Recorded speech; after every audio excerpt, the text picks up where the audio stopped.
Hello there, channel members, friends, and followers. This is Q8 Pilot, your host for tonight's show, and today, ladies and gentlemen, we are going to be flying the Flight Factor Boeing 757-200 service from La Rochelle Airport in France to Leeds Bradford in the United Kingdom. Our approximate flight time today is 1 hour and 28 minutes, and we're going to be cruising at a final cruise altitude of 38,000 feet. But before we begin, let me welcome all of you guys to the stream. We have Gavin B. Welcome aboard. Boeing Corp from Logan, New Jersey. Hello, my friend. Welcome. Glad to have you here. Badger, welcome aboard. Matthew Johannesson, welcome aboard. James, hello, my friend. Thank you very much, guys, for being members here at the Q8 Pilot channel. It's truly appreciated. We have also with us Forex 84 Simulations. Welcome aboard. Good evening to you. As a reminder for everyone today, there is a giveaway going on right now at the channel for 3 copies of the Walkaround plugin, which we will be taking a look at in this live stream today. The developer has reached out to me and asked me if I wanted to take a look at it, and I accepted. And of course, we were going to be discussing this today during our stream. Andy, hello, my friend. Welcome aboard. And we have also with us Japin, is it? Hello, my friend. Welcome. Glad to have you here with us. So here's what we're going to do, folks. We are going to prep the aircraft for our departure. We're going to perform the walkaround using the Walkaround plugin, which, by the way, you can see down here. So I can say start walkaround. And we'll talk a little about that as well during the stream. But let's hop into the cockpit. This is, again, one of the better aircraft, I think, for X-Plane 12, for X-Plane 11 and X-Plane 12. It's a nice aircraft. It's very nice modeling of the aircraft. It's got some depth in terms of system simulation, and the cockpit actually looks pretty good, very resemblant of a Boeing 757. Flight model I can't really vouch for because I'm not a real 757 pilot, but it flies really nice in the sim. I would say it has the realistic feel when you're flying it in the sim. So Bill Barrett, hello, my friend. Welcome aboard. Fly with Cam. Welcome. Glad to have you guys with me this evening. All right, so let's go ahead and start things up. And for this, we are going to be using the AviTab today to set things up for our flight. So let's bring this here. And let's take a look at the, oops, that's not exactly what I wanted to do. Let's bring this down. All right, so let's go to the weight and balance. So this is our payload for the day today, and everything, by the way, is in kilograms. So the first thing we want to do is we want to make sure that everything here is in kilograms. So let's see here. That is okay. General sim settings. There we go. So we want to select metric weights, and then we can go to the ground. And from the ground, we are going to select the stairs, the fuel truck, and passenger bus, loader unit. Perfect. And then we're going to go to the airplane, and we're going to make sure the doors are open. The left, front, forward, and after for our cargo. And I think this should be sufficient. Of course, you can select your Pratt & Whitney or Rolls-Royce engines for the flight. So today we're going to fly the Pratt & Whitney. And we can now go back to the ground and start setting up the aircraft. 236 passengers. I think that's a little too much. Yeah, 170. I don't know why the limit is 170. So we'll keep it there. Cargo weight is 4,600. And then the fuel weight today is 9,000. You know what? I'm going to keep this at 13,000 kilos of fuel. And we're going to say optimize CG. And let's load the aircraft. Loading the aircraft, please wait. All right, perfect. So now the aircraft is being loaded, and let's remove this here for the minute. I really like the cockpit, and I think with the recent update from Flight Factor, they have definitely fixed things around, and the cockpit looks at least like it used to in X-Plane 11. And just look at this overhead panel. Very, very nice texturing overall. And if we look here, let me just go back here. This is the wing view. Again, very nice texturing of the aircraft. I really like the shape of the 757. It just really looks very nice. We have with us today FVC Bimp. Hello, my friend. Welcome aboard, and good luck to all of you guys on the giveaway. All right, so let's start with the APU, and then we're going to do a walk around. So we're going to start with the battery switch. Battery master is on. Standby power to auto. And all right, we make sure everything here is coming to life. Okay, perfect. We're going to turn on the APU generator. The bus ties are on. Utility buses are on. And we're going to select the APU to the start position. And then it will automatically switch to on in just a few seconds. So let's just wait. All right. Emergency lights are armed. Not sure if this has...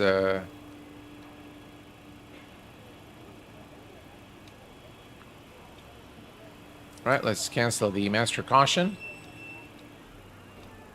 And we can always bring... we can't bring the displays yet. Normally it doesn't stay that long. Alright, there we go. It's in the on position, and we should expect the APU to turn on momentarily. Very nice sounds. I like the displays, and this has got the... I have the advanced avionics for the 757. Let me see here. All right, there we go. We have also Poke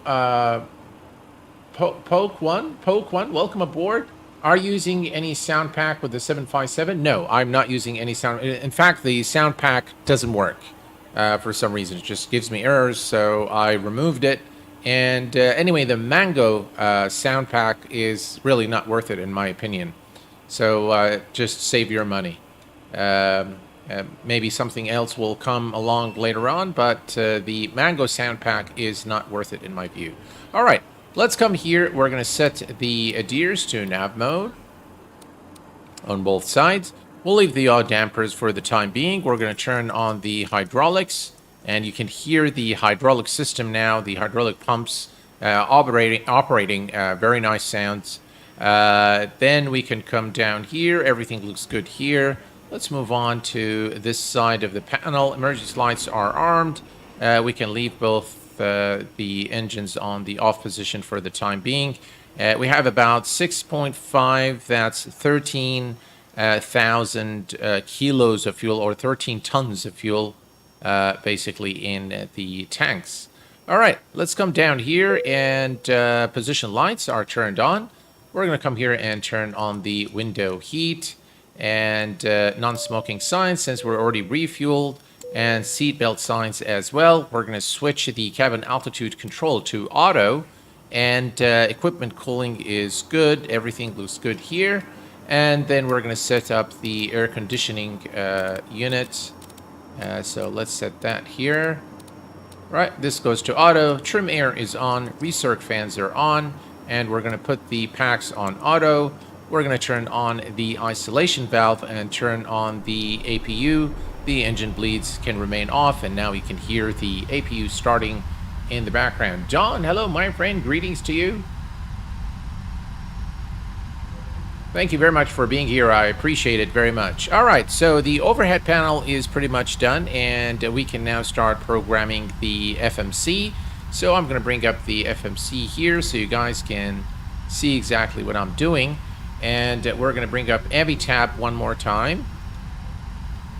All right, this is AviTab, and we're going to go back to the first page. No, we need the second page. Yeah, that's what we need. It's a bit of a, it's a lengthy flight plan, but hopefully we can do it quickly. So we're going to go to the FMC position in it. We are currently at La Rochelle Airport in France, which is Lima Foxtrot Bravo Hotel. Lima Foxtrot Bravo Hotel. That is the reference airport, and we can select the position here, GPS position. Then we're going to go to the route. This is the origin airport. EGNM is our destination, which is Leeds Bradford in the United Kingdom. And today we are Jet 2. And if we go up here, there's a flight number EXS490, which is, by the way, real-world Jet 2 flight, but it's not on a 757. So EXS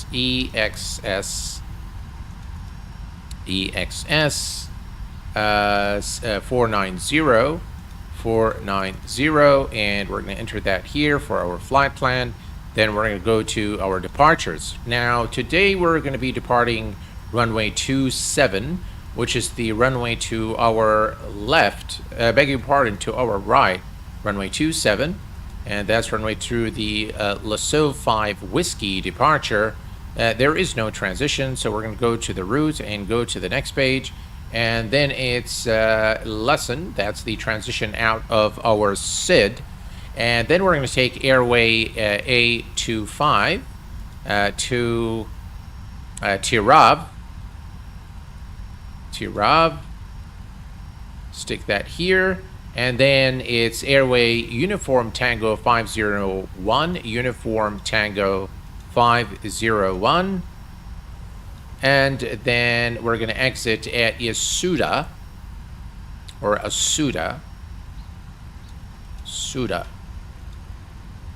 all right, and then we're going to take Uniform Mike 184, Uniform Mike 184, and we're going to exit at Ekros, brilliant, and then Uniform November 867, Uniform November 867, and we're going to exit at Vasox,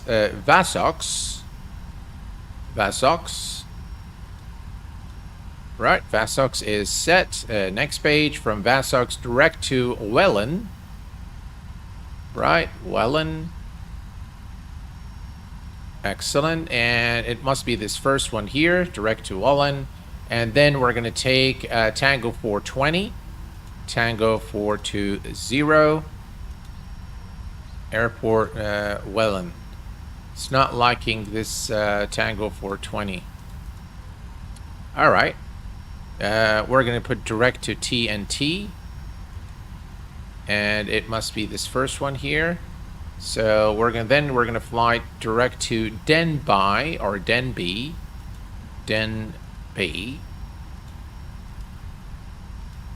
and we're selecting the first one, and then direct to Lima Bravo Alpha,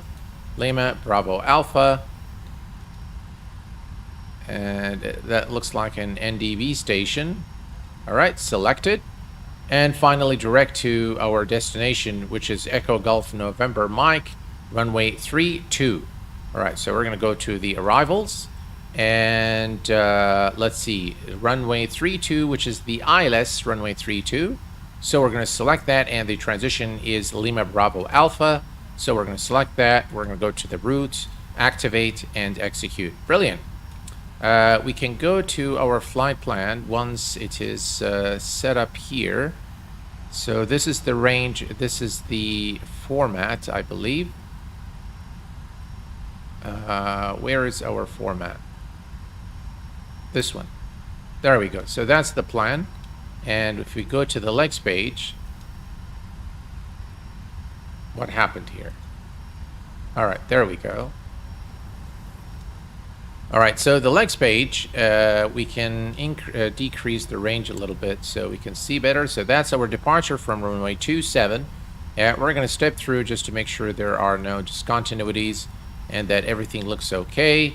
Looks a little strange here at the at the end. That's LBA. All right, let me bring this up here so we can see it a little better. So this is the center fix, the funnel fix. This is LBA. So we can maybe remove LBA and fly direct here to, yeah, so from LBA. So what is the waypoint before that? That would be Denby. So step through, Vasox, Welland. Let me do this here. Ah, it doesn't. That must be an error. We cannot zoom in and out. It's just all one. All right. Okay, we'll worry about that once we are airborne. So we are going to switch this back to alignment is still in progress, looks like. So yeah. All right. Okay, so we'll put this away. Let's put this away, and we're going to bring up the initial performance. Now with the 757, the only thing you need to do is really click here on the 0 fuel, and the reserves we can obviously get from our flight plan here.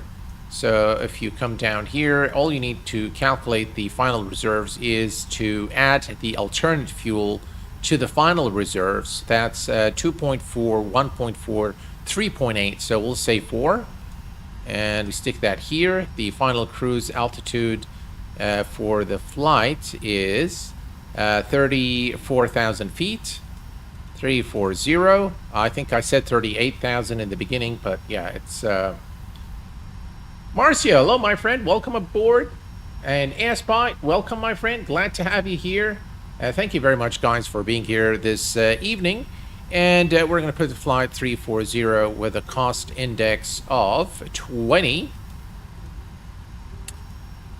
It says, always says this, always says insufficient fuel, no matter how much fuel you put. All right, just so that it doesn't keep doing this, we're going to come back here to the ground. And we are going to add, let's say 15,000. All right, 15,000, and we'll say retouch load. Right, so it's loading the plane now, and you'll see that it should increase. Yeah, we can see the fuel is increasing. Now, very important that you don't hit load unload if you just want to make an addition. You make a change, because that would empty the plane completely. So when is the winner announced? The winner will be announced as soon as we land at Leeds Bradford. Okay, so plane is loading. Everything's done here. Everything's done here. Cruise wind. So the cruise wind is 244.78, 244.78, and that's there. And we're going to go to takeoff. Flaps 5. Actually, this is a very short runway, so maybe, just maybe, it would be a better idea to do flaps 10. No, let's do flaps 5. That's okay. And CG 5.6 for the trim, and we're going to turn these on, and now we have our speeds. V2 is 150, which is selected, and we're going to go ahead and change the altitude to 34,000 feet, which is our final cruise altitude for the flight. By the way, guys, I have now finished the new channel intro, and I like it. I hope you guys like it. It will be featured in probably the next video I post. You'll be able to see the new channel intro. All right, so we have all our speeds and everything is good. We need to set our trim, and in order to do that, let's see here.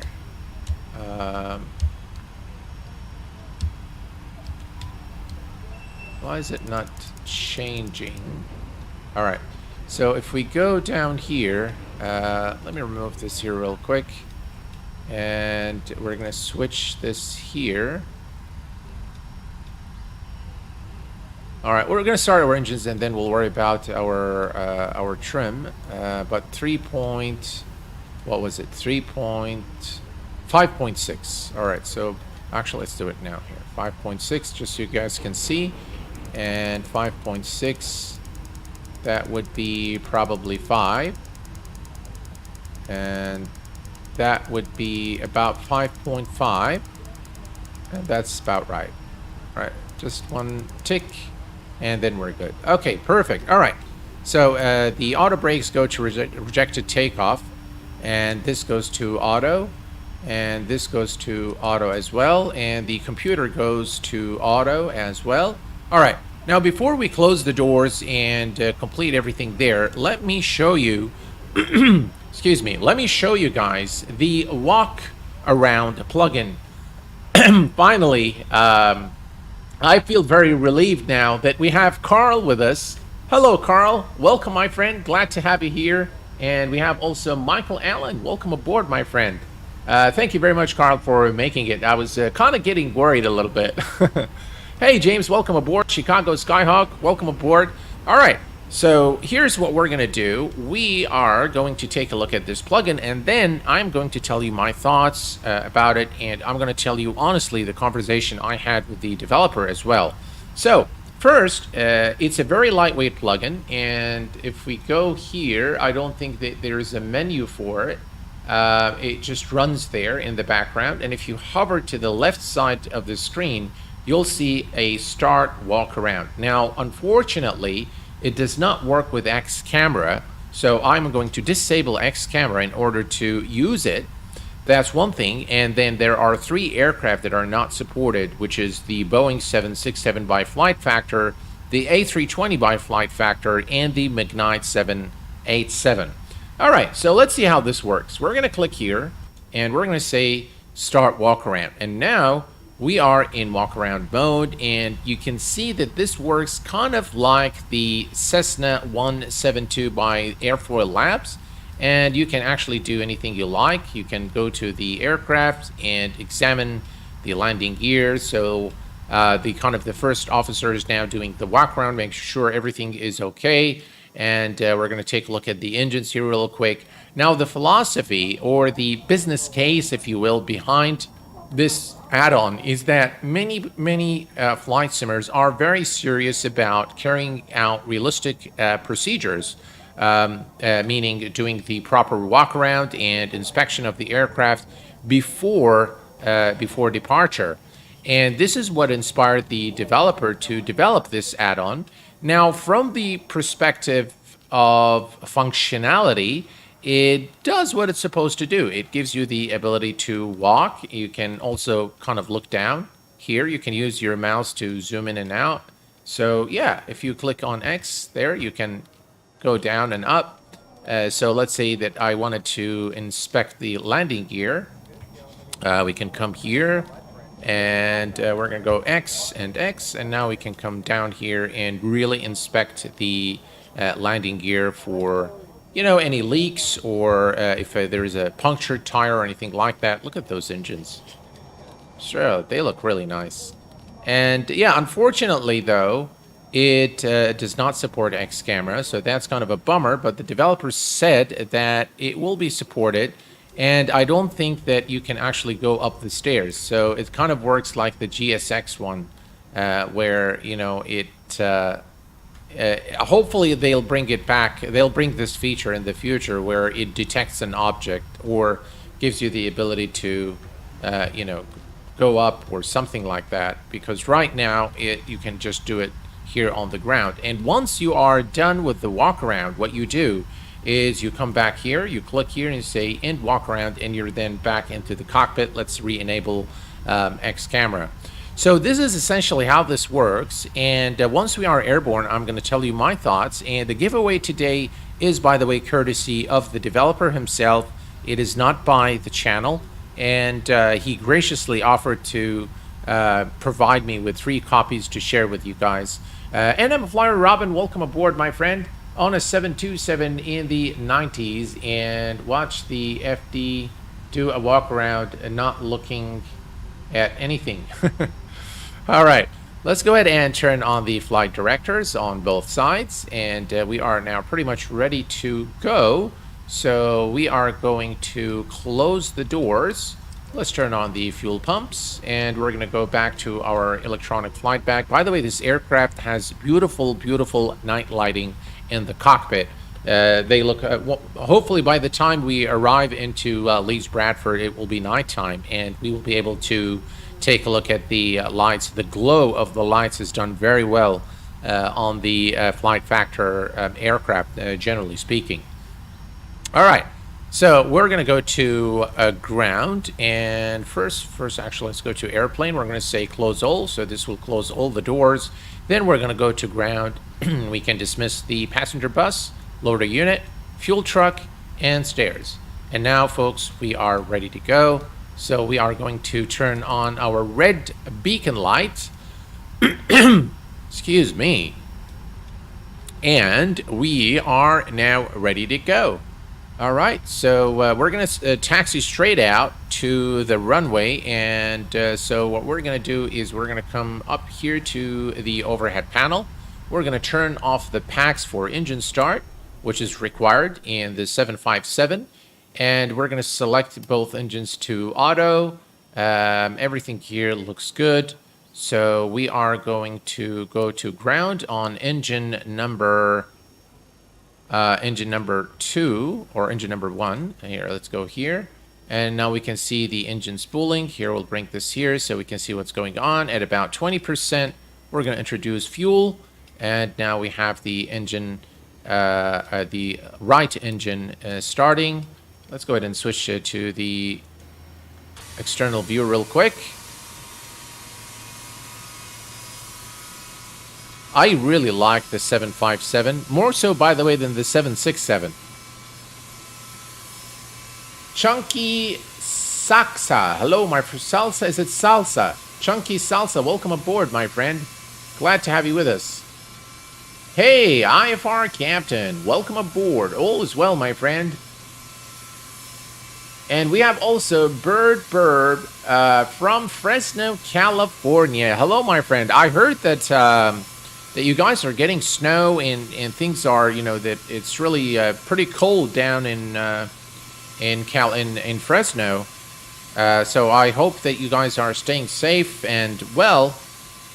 My second home, Fresno, California. All right, so we have a good start on engine number 2, or the right engine.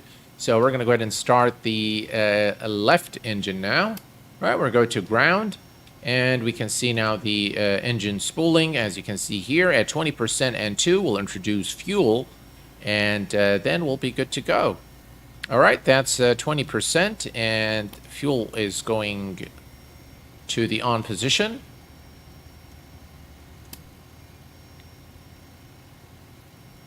One of the things I like about X-Plane is the ability to pop these displays out for better readability. So now I can see exactly what's going on here. All right, so let's close this and let's close this. And now we can come here and let's see the generators, right engine and left engine to the continuous position. And then coming over here, everything here looks good. Everything here looks good. And we are going to turn the packs now to the auto position. Auto and auto. The engine bleeds are on. APU bleed off, and we can now turn off the APU. Excellent. And we are pretty much ready to go. The only thing you see here is now parking brake, so we are ready to depart our origin, which is La Rochelle Airport in France. Let's remove this here so for better visibility, and we are now ready to go. I'm going to set the heading to runway heading, which is 270. Right, 270 is set, and we are good to go. Let's set our flaps to flaps 5. Right. And we can watch the indication here of the flaps. Auto brakes are already set to rejected takeoff.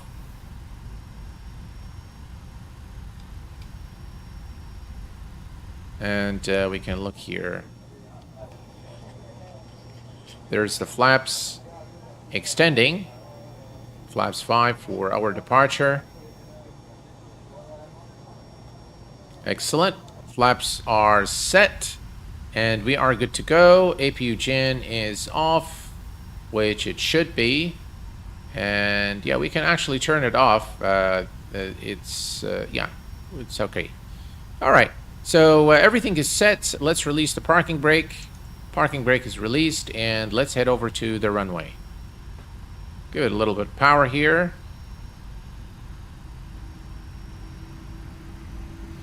And let's not forget our turn off lights. Runway turn off lights are now set. All right, here we go. Takes a bit to get the aircraft moving. The sounds, by the way, are decent. They're not very good, but they're decent.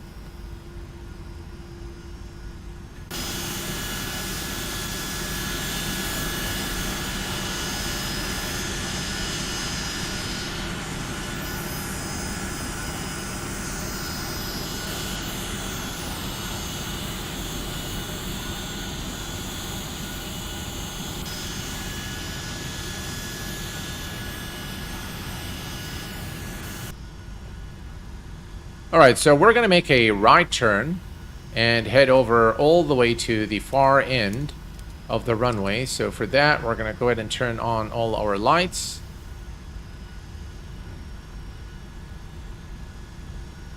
And that's the runway right there, the beginning of the runway.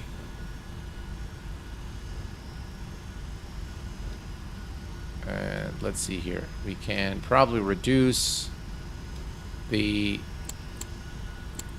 There we go. Now you can see it better here. So that's runway 27.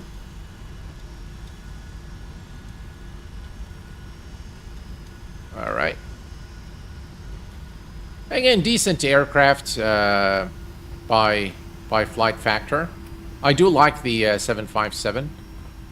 I cannot vouch for its accuracy, but I can vouch for the fact that there are so many systems simulated in this aircraft. We'll put this on climb, and we are good to go. All right. Hello, Jafar. Welcome aboard, my friend. Glad to have you with us. Cumulus Nimbus. Hello, my friend. Welcome aboard. Glad to have you with us. And good luck to all of you guys joining the giveaway. All right, here we go. Here's our turn.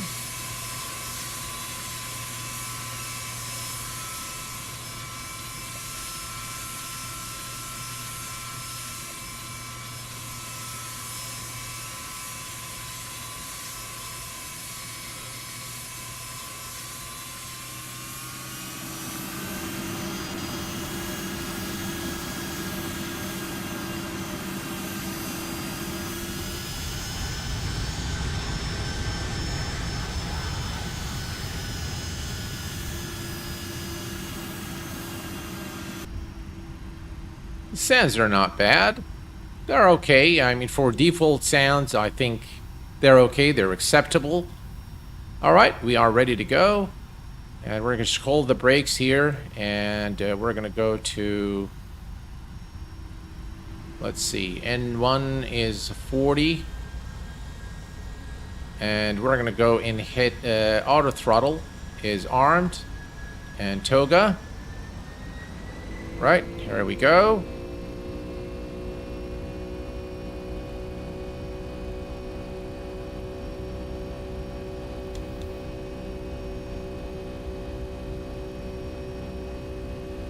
Pretty smooth. Looking good.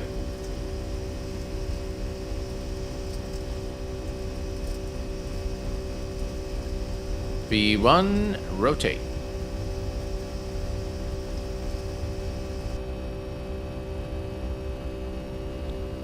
And positive rate of climb, gears going up.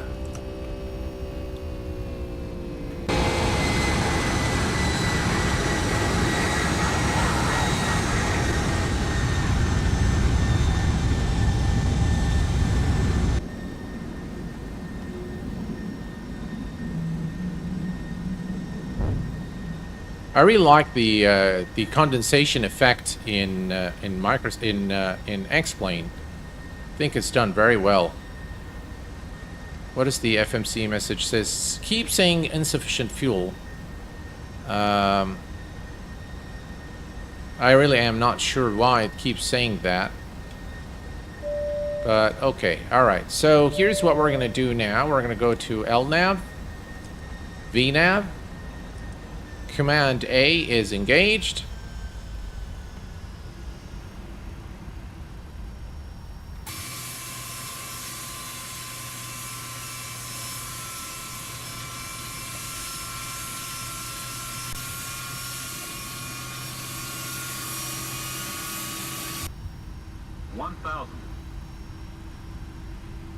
Not sure what's going on with the aircraft right now, but it doesn't seem like it's gaining speed.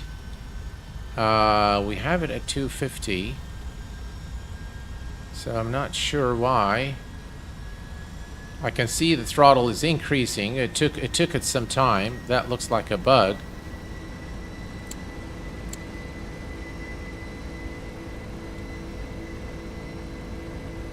Alright, so here we go. We are now airborne. And by the way, I haven't tested this this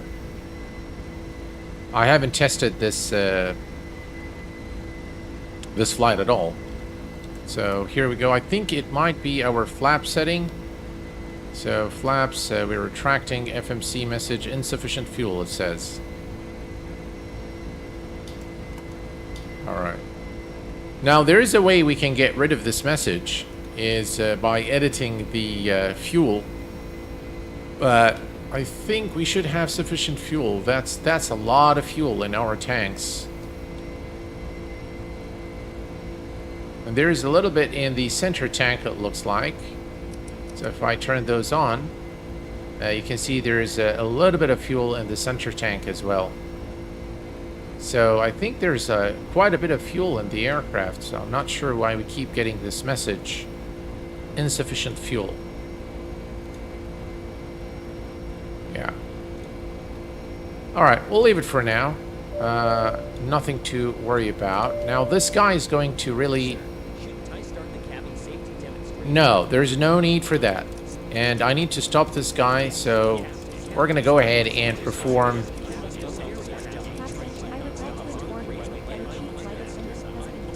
Alright, perfect. He's been killed, and we are relieved. I think I forgot to set the altimeter, by the way. Yeah. Well, the center tanks still have some fuel. We can turn them on. We can turn them off. We don't need them really.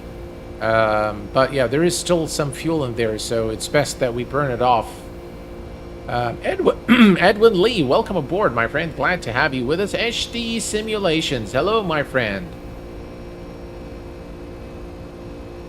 All right, so we are now on our way to Leeds Bradford in the UK, and here are my thoughts on the Walkaround plugin, and this is exactly the conversation that I've had with the with the developer. So when I looked at the let me set the bearer reference first. Let's see here. Right, bearer reference set to standard.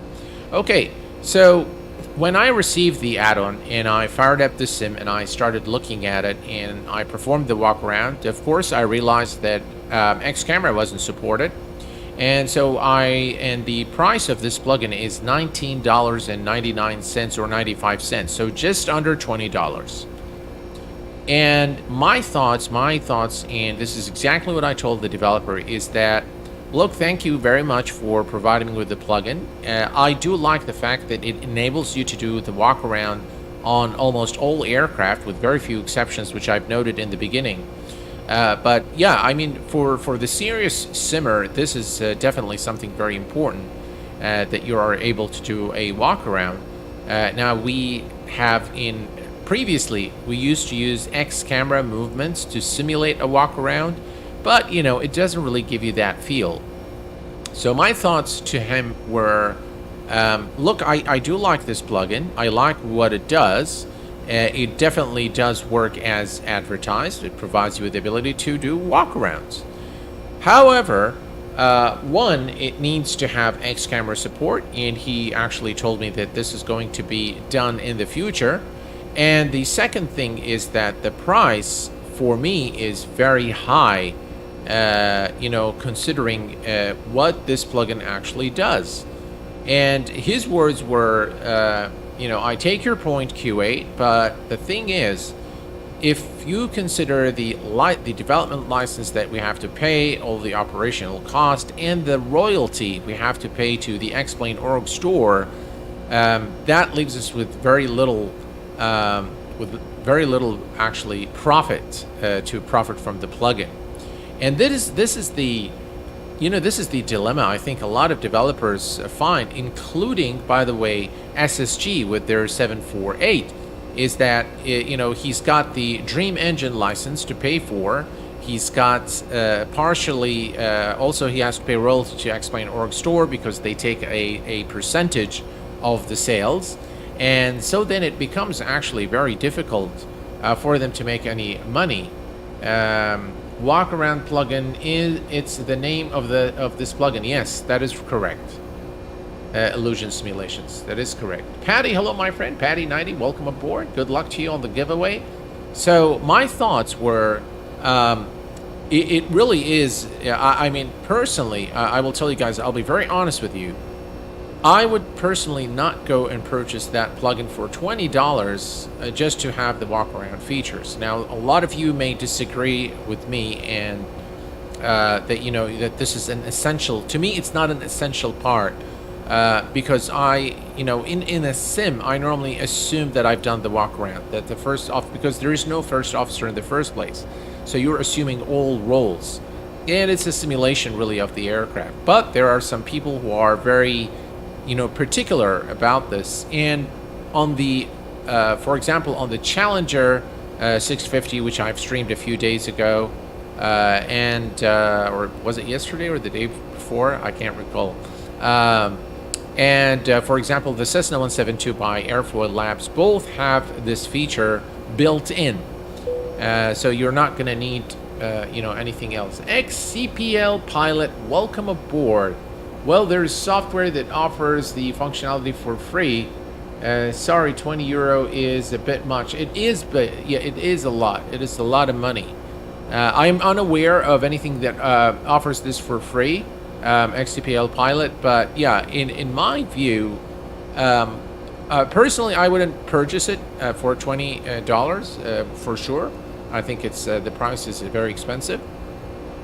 But if you want the walkaround feature, then it is available through this plugin. And I do want to thank the developer again very much for providing me with a free copy to showcase here on the channel, and for providing 3 copies extra for you guys at the Q8 Pilot channel. So I'm very appreciative of his generosity. But those are my honest thoughts on the plugin. Hello Q8 Pilot, for you, what's a must-have airliner for X-Plane, excluding the Hotstar Challenger 650? Well, the Zibo, for one, which is a completely freeware aircraft, is an absolute must-have. In fact, I recommend anyone starting with X-Plane to first get the Zibo and fly the Zibo, and then start purchasing other aircraft. Another look, I like the study level stuff. Okay, so what I'm going to mention are probably on the high end in terms of the pricing, but an absolute must-have in my view is the Fearless 742 Classic. That's an absolute must-have. The Airfoils Lab 172 is a must-have. Then you've got the Fly JSIM Q4XP is my absolute favorite. It's my dream. I love that aircraft. It's just I think the best aircraft ever made for flight simulation. The best Dash 8 for flight simulation. So yeah, I think those are probably amongst the other Fly JSIM, which is the 727, the 732. The iCUE G737. Of course, some of them are still not ported to X-Plane 12, but the TBM by Hotstart, again, a must-have. There is just a ton, really. There isn't really one aircraft, I tell you, that you must absolutely own and nothing else. There's just a lot of them. So, but those are some of the study-level aircraft that I highly recommend personally. And then, of course, it largely depends also on it largely depends on your preference as well. Unless it's something like REP, the walkaround feature for me isn't all that necessary. It's an expensive plugin for what it does. Those were exactly my comments to the developer. Exactly. What about the airfoil King Air? That is another must-have in my view. Definitely. Bard, SD, hello, my friend. Welcome aboard. We are flying today from La Rochelle in France to Leeds Bradford in the United Kingdom.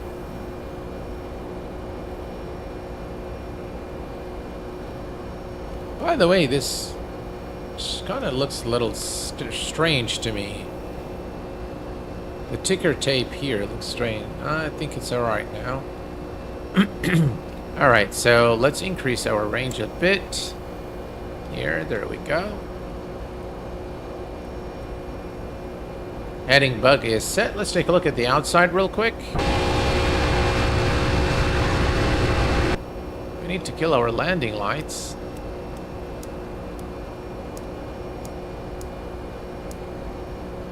Alright, and the rest of the lights are okay. Perfect. Alright, let's take a look here.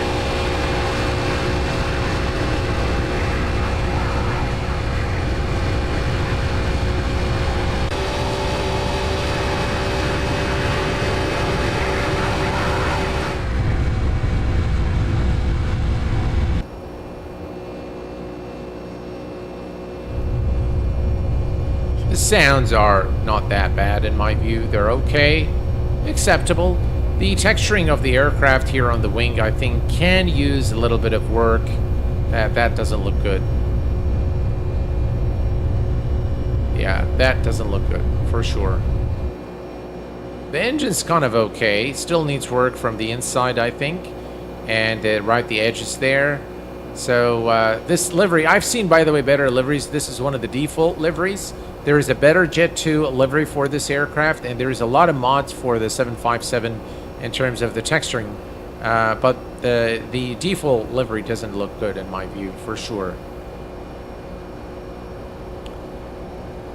Randolph, hello my friend, welcome aboard. And ladies and gentlemen, we have Osama Muhammad. Hello my friend, welcome aboard. Do you know anything about Orbex? Are they working on X-Plane 12 scenery? You know, I don't know, and I am wondering. I can see that my assumption is yes, and the reason I say this is because every time or every now and then when I switch Orbex to X-Plane 12, it actually downloads updated libraries for Orbex. And what this means probably is that they are working on something. But it comes to me as a surprise that they haven't released any of their regions, especially when there was an interview with both Laminar and the CEO of Orbex, and obviously the CEO of Laminar Research, and I thought that they were going to be ready from day one with something to blow us away, something like really wow. Ja, hello, my friend. Good evening to you. Thank you very much for being here and for your support, being a very loyal member of the QA Pilot channel. Appreciate it, my friend. Alexandra, hello, my friend. Welcome aboard. German, hello, my friend. Welcome aboard. I don't think FF will improve the 757, 767, or 777. Well, they are working on a brand new 777. So there's a 777 version 2, which is coming out. I don't have an ETA on that, but overall, the aircraft is in pretty good shape. I think it's not bad, but see, let me tell you something. After you fly an aircraft like the Challenger 650, or for example the Fearless 747 Classic, when you fly something like the Hotstar TBM or the Airfoil Labs King Air, and then you fly this aircraft. Oh, someone is just gifted memberships here. Oh, Captain Geo, thank you very much, sir, for your generous gift to the Q8 Pilot channel members. Guys, if you've received a gifted membership from Captain Geo, please make sure you thank him for it. Thank you very much, sir. That's very kind of you. Thank you. Very, very kind of you. FF Moderator here. They are working on improving them for X-Plane 12. The 777 is first, alright. I do not know when they will be ready or what features they have new, but they are working. That's perfect. So you guys have it from Carl. He's a Flight Factor moderator. And we have it from the horse's mouth, as they say. Niels, hello, my friend. Welcome aboard. Glad to have you with us. Hello, Sergio. Good evening to you, sir. Yeah, so overall, I do like the Flight Factor aircraft. I specifically like the 757 a lot. I really like this aircraft. And I like the 767. Probably in the order of aircraft. The one I like the most is the 757, followed by the 767. The 777 when it was, first released, then the A320, and then finally the A350. It's my least favorite aircraft from Flight Factor. Mainly, by the way, it can be an excellent aircraft, and the depth of system simulation is just mind-blowing in the A350.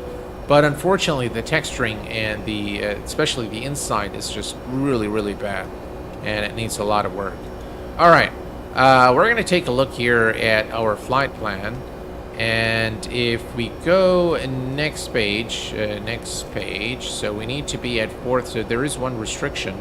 Now, I'm not sure about our flight plan. If I go here to flight plan, all right, and why is it that we cannot decrease the range? Let me see here. So if we do this, you can see it here. Do we have a discontinuity? What is that?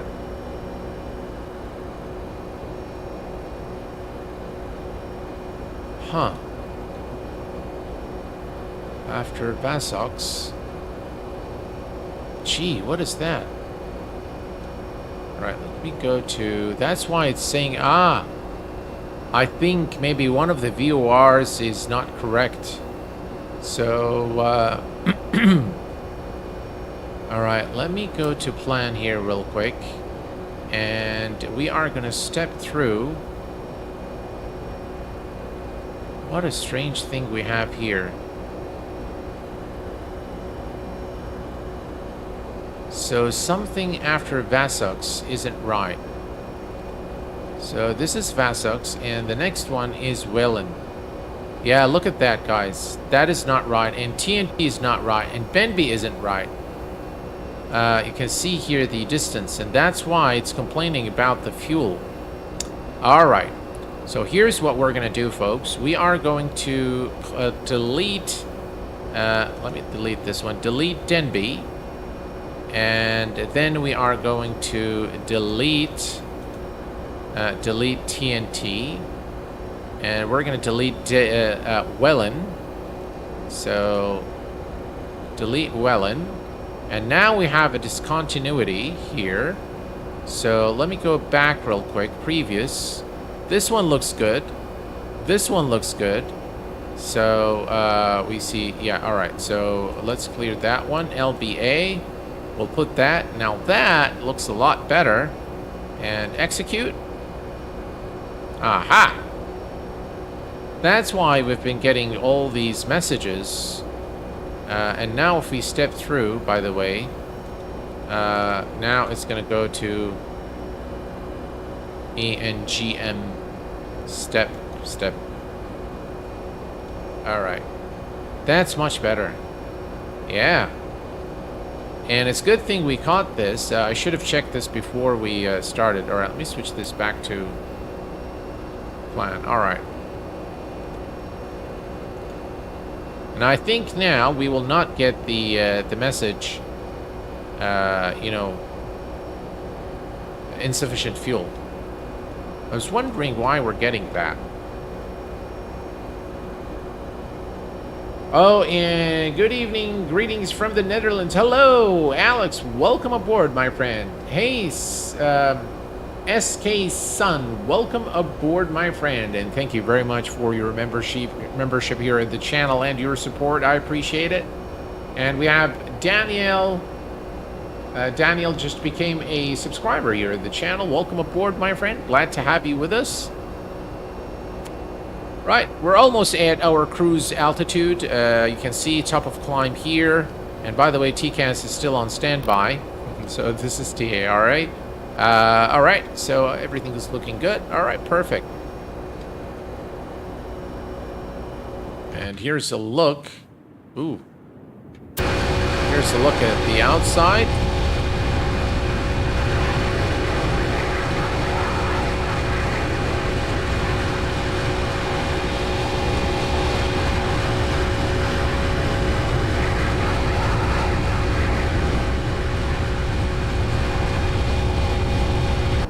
The shape of the 757 is just truly amazing.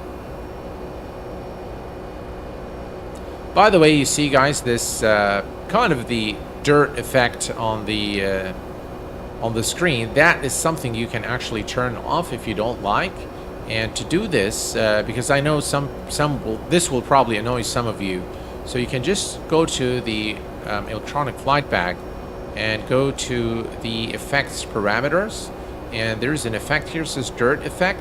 And if you turn this off, you can see this is much cleaner now. And this is probably preferred by a lot of people. So I'll just leave it there for now. Personally, I think it looks better.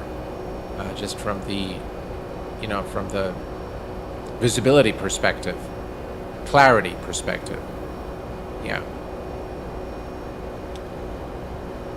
I like the dirt. All right, well, we can bring it back. Yeah, it shakes a lot. No worries, we'll bring it back. There you go. Just go to effects parameters, add it, and there you have it. All right. So if we look here, this is top of climb, which is we're approaching top of climb, and let's bring this here. And if we go to program. The top of climb is in 14 nautical miles, as you can see here, TC. All right. Leave that. Excellent. Everything else looks good.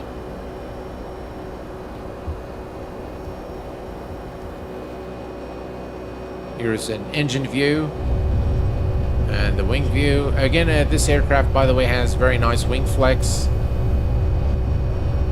Do you have any interest in the DC-3?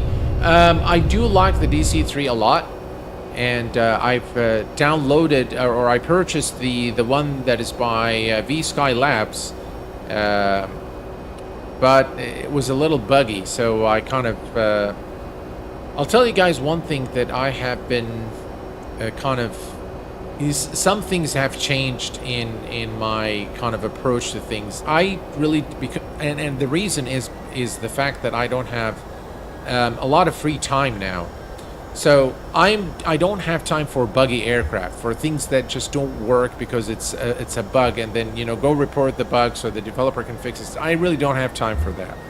So I normally wait. If I encounter issues with an aircraft, I normally just leave it indefinitely and then I'll come like after 3-4 months to test it again. I do make sure that if there are errors, that I do not do a review of the aircraft. I wait.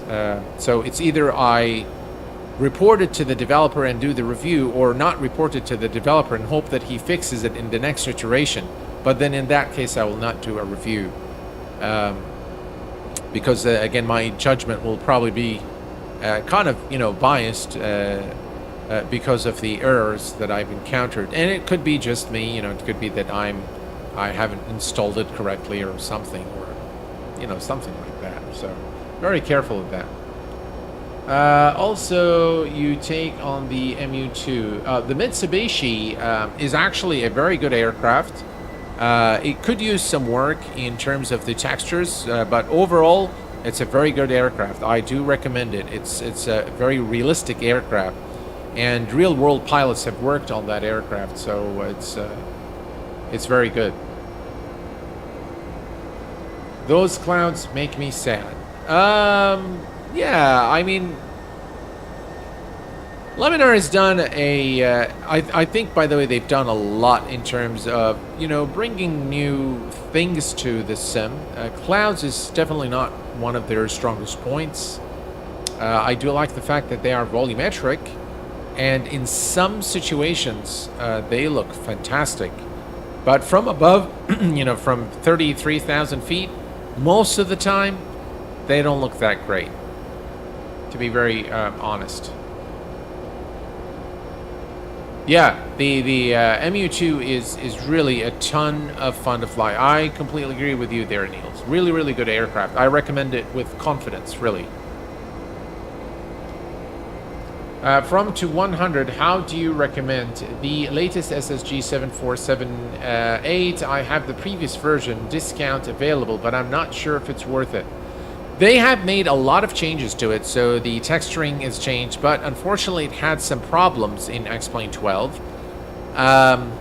Overall, from 0 to 100, that aircraft, I give it probably somewhere in the 60 to 70 range. I don't give it anything more.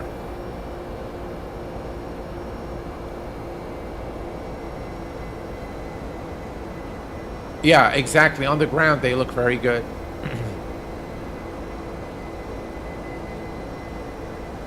All right.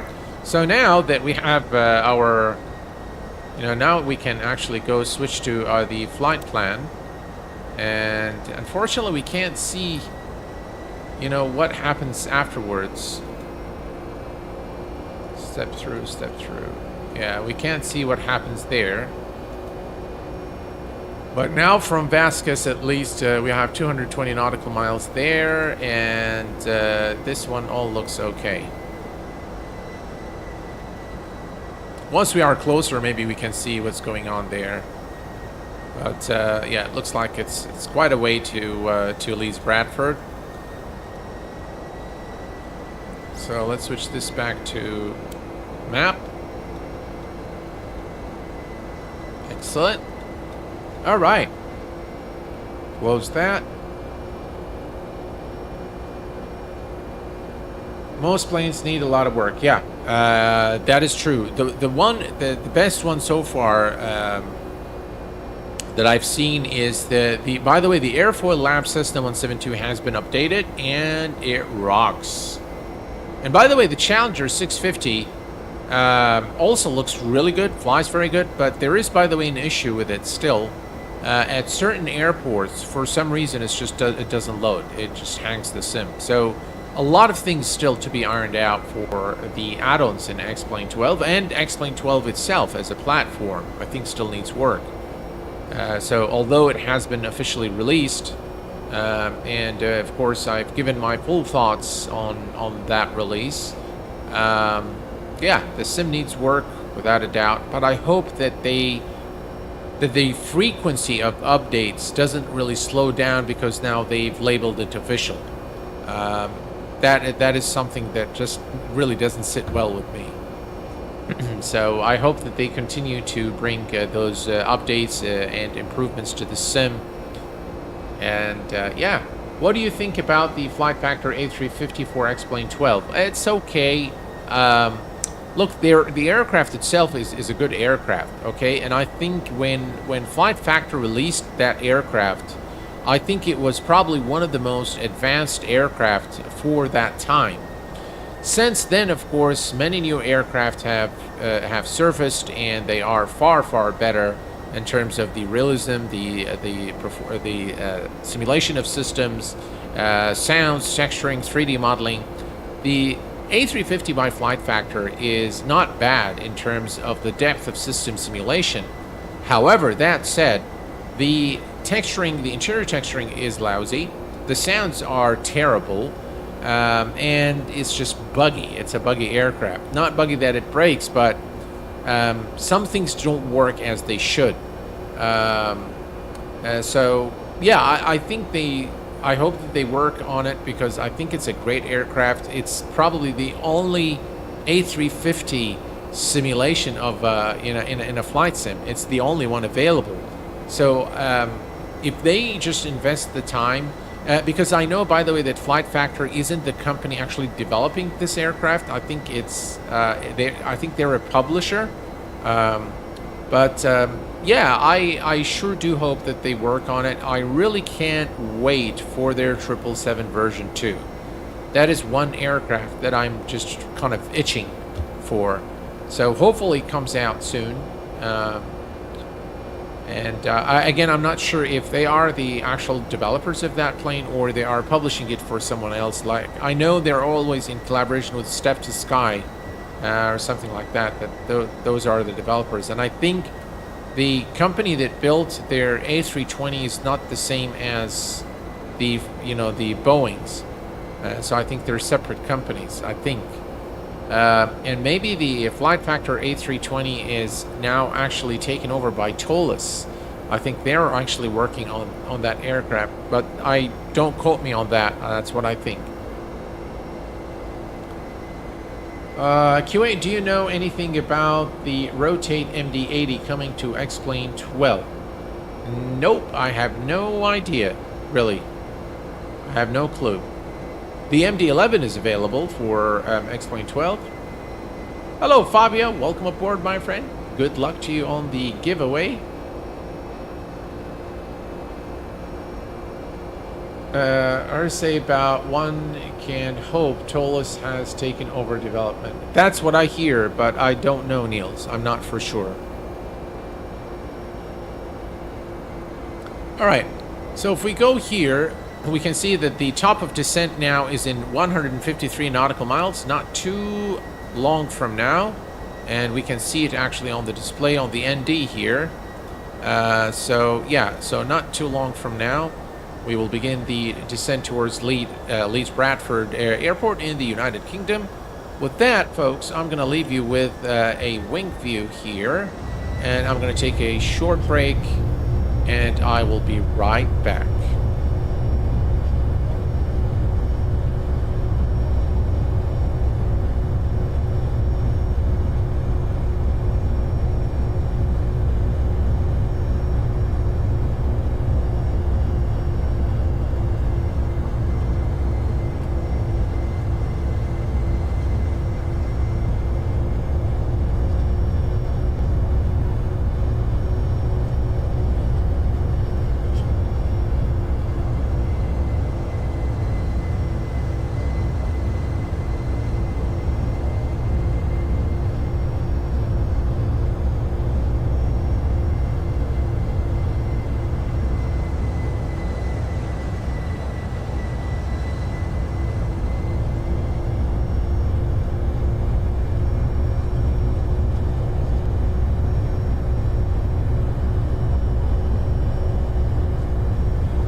And I am back, guys, and here's a quick run of the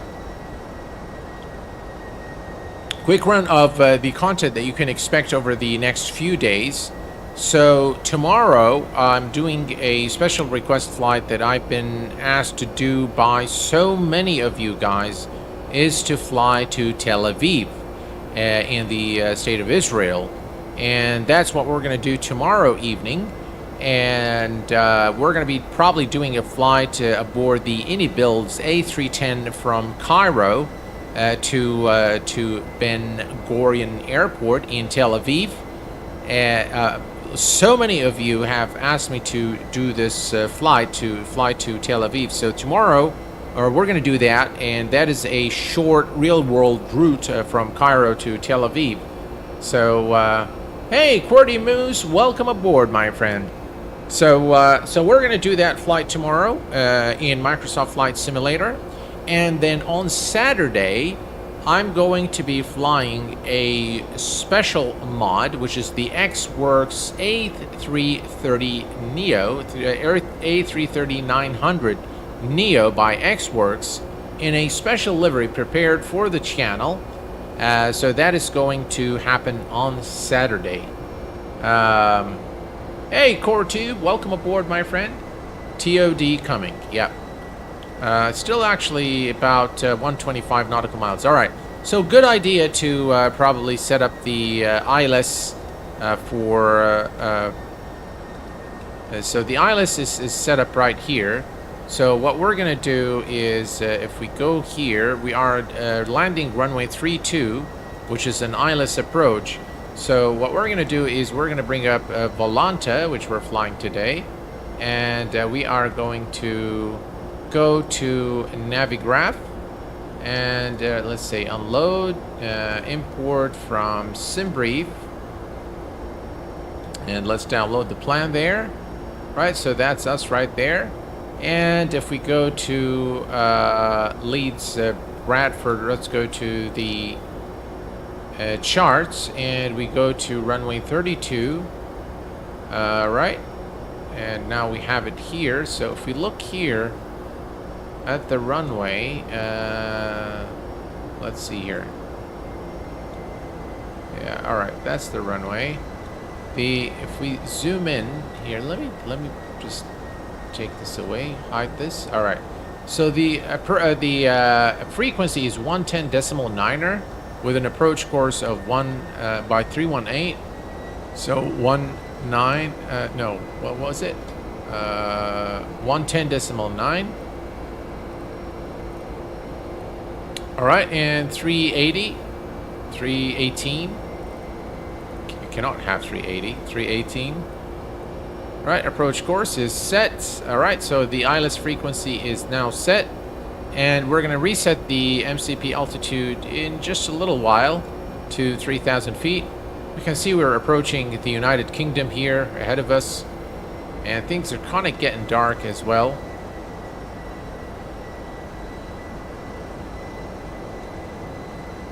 I wish I could see what the plan looks like there, but you cannot decrease or increase the range in plan mode.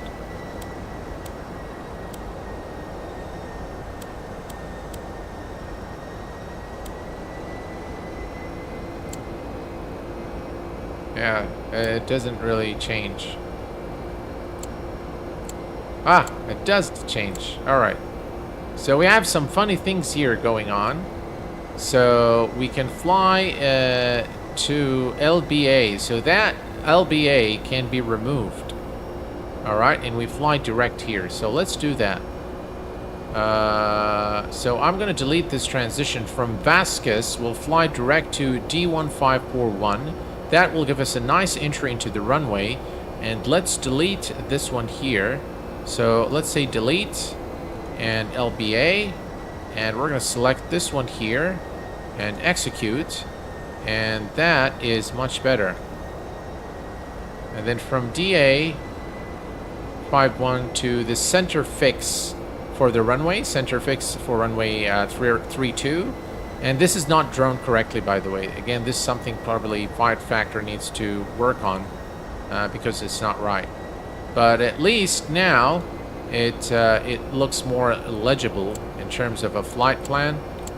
Yeah, it looks better. That's the go around.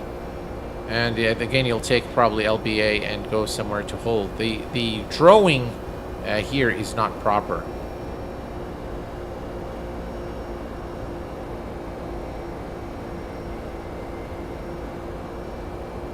They fly 757 into Bale, Colorado. How do I find Q8 in Discord? Probably Carl can help you with that. Carl can probably just copy the invite URL. And it's available also on the channel. If you go to the main channel, the main Q8 Pilot channel page, you'll find the link to Discord there in the upper right corner of the banner of the channel. You'll find it there. If you click it, it will take you to Discord. All right. Do we have clouds above us? Why are we...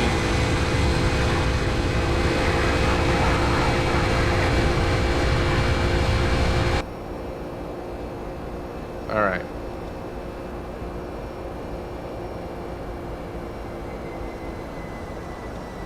Let's see. Where is the top of descent? 72 nautical miles for a top of descent. All right. Add one here. Add one here. So that's probably 80 nautical miles. And there you have it. That's the top of descent. Right. Now our plan looks a lot better. And yeah, I'm actually very excited to fly the 757 again. It's one aircraft I really like a lot by flight factor. And I'm not sure what's going on here.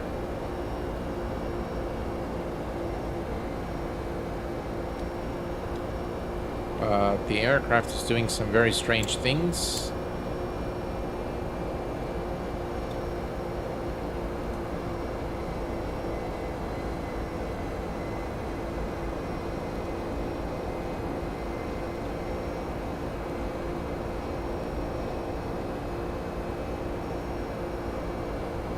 Right, we fixed that.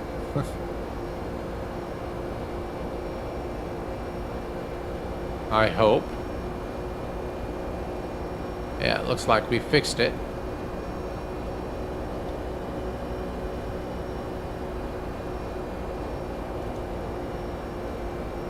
So we're flying direct there to... You know, guys, the terrain in X-Plane 12 is actually not bad, especially from a higher altitude.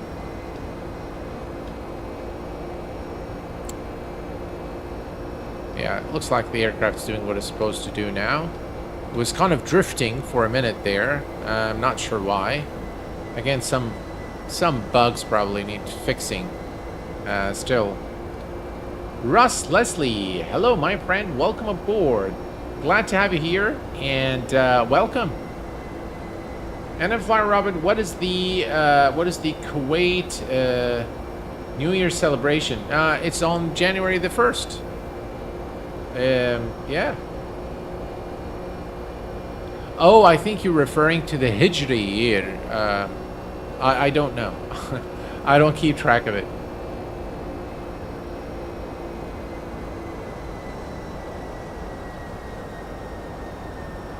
Thank you very much, Carl, for posting the Discord link there. Appreciate it, my friend. Thank you. I really appreciate it, Carl. Carl has been a great friend and really a great supporter of the channel. And for me personally, he's a very dear friend. So thank you very much for everything you do, Carl. I appreciate it immensely. And by the way, guys, Carl is a real-world pilot. So he's type-rated on many aircraft. He's very knowledgeable.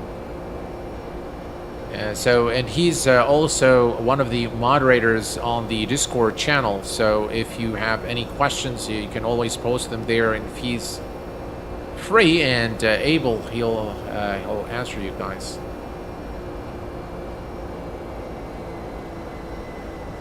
Hey, Eric Erickson. Hello, my friend. Welcome aboard. Glad to have you here, and thank you for your membership at the channel.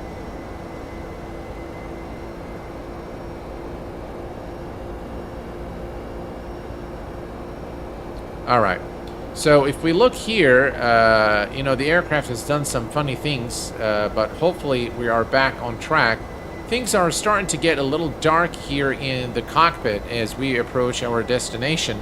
And so what I'm going to do is I'm going to introduce some panel lights and maybe some floodlights as well.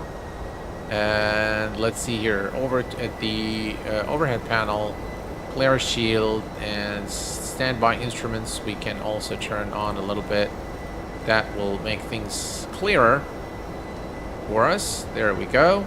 And if we don't arrive during nighttime, I will turn the time later so you guys can see it, because it really does look very good.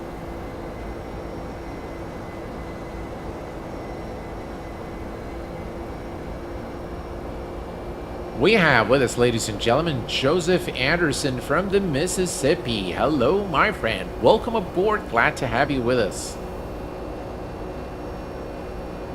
Do you prefer the new avionics of the 757? Yes, I do prefer the new avionics, quite frankly.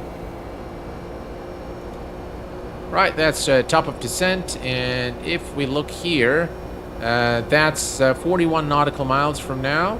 So what I'm going to do is reset the MCP altitude to 3,000 feet, which is the restriction that we have. The initial approach altitude at Leeds Bradford in the UK. So let's go ahead and do that. We're going to reset this to 3,000 feet. There we go. And 3,000 is set. I like how this, you know, there's a little jump there when you change the numbers. Look at that. That little jump there. It's very cool. All right. We're almost at the top of descent mark.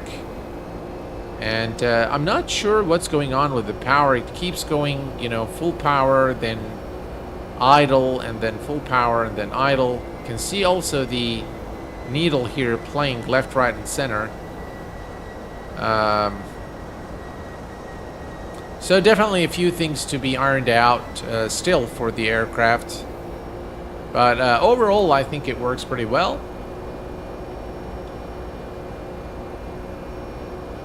And as a reminder, guys, the giveaway is still going on right now. And you just type in !7572 to enter the giveaway. Q8 pilot, what's the performance hit with modern avionics? Some claim they're layered on the top of old instruments and thus cause performance.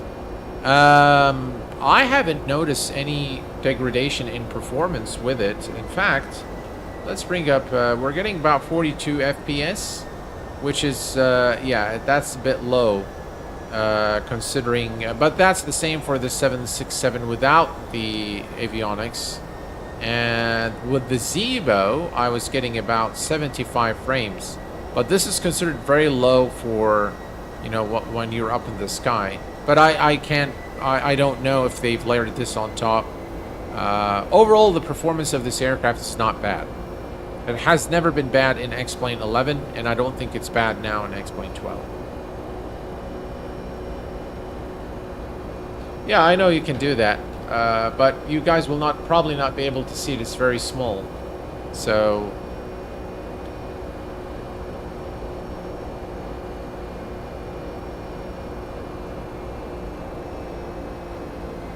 username 400.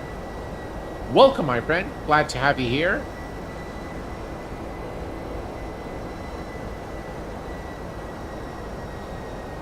You know, speaking of the CRJ that I like was the one by Javier Roland.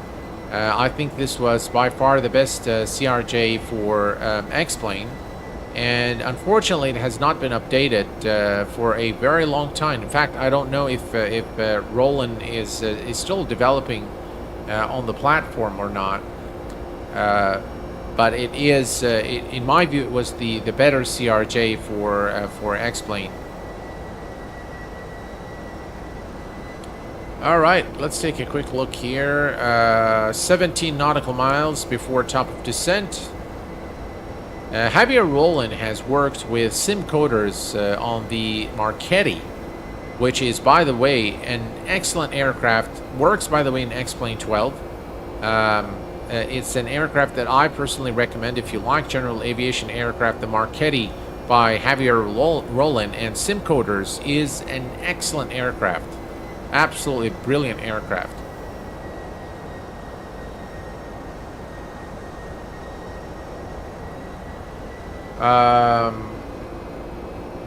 Abood Bad Mood. Boeing 777-300 or 787-10. 777-300. So you're asking me which one I prefer? Personally, I like the 777-300ER. Malcolm Clark, hello my friend, welcome aboard, glad to have you with us. And we have also Carlos. Hello Carlos, welcome aboard my friend, glad to have you here with us this evening. It's definitely getting darker with time. I like these sky colors in X-Plane. Let's take a look at the outside real quick.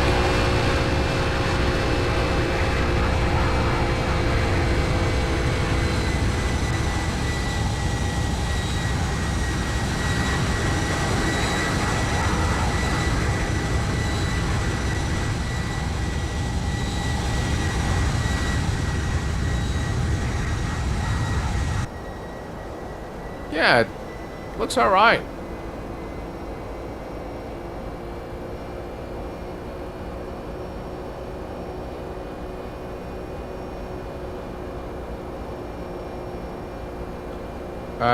Contains contrails look better in X-Plane at least. Yeah, the contrails do look very good in X-Plane without a doubt.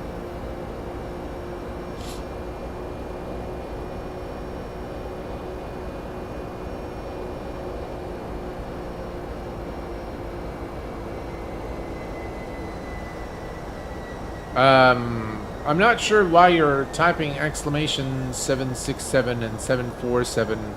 The only one that works is 757 if you're intending to enter the giveaway. Hello James, welcome aboard my friend, glad to have you with us. Alright, and now we are at the top of descent. Let's see here what happens if the aircraft actually descends or not.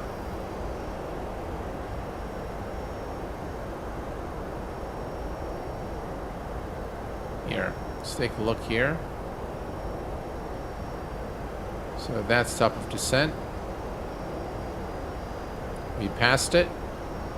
And the aircraft's still not doing a thing. No, it is actually descending. Alright. There we go. Alright, that's good. At least we know it's descending now. And it looks like we're going to arrive into at least Bradford. It's probably not going to be pitch dark, but it's going to be dark enough for you guys to see the beautiful night lighting of the cockpit.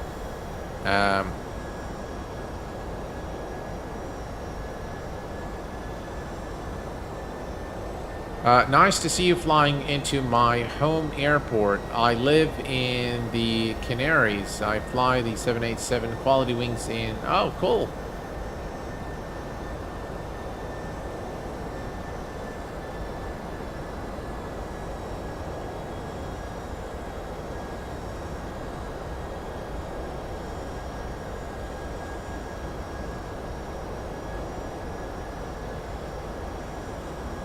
Hello Q8, it's, is it me or the orange is a little bit saturated? No, I think you are right. It is a little bit saturated.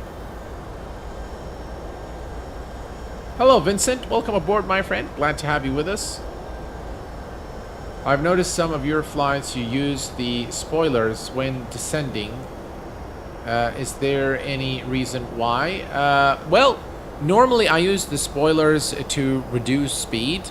So in some aircraft it's very difficult to reduce speed, so I use the spoilers just to reduce speed, and it's a normal practice to use the spoilers to reduce the speed in those aircraft.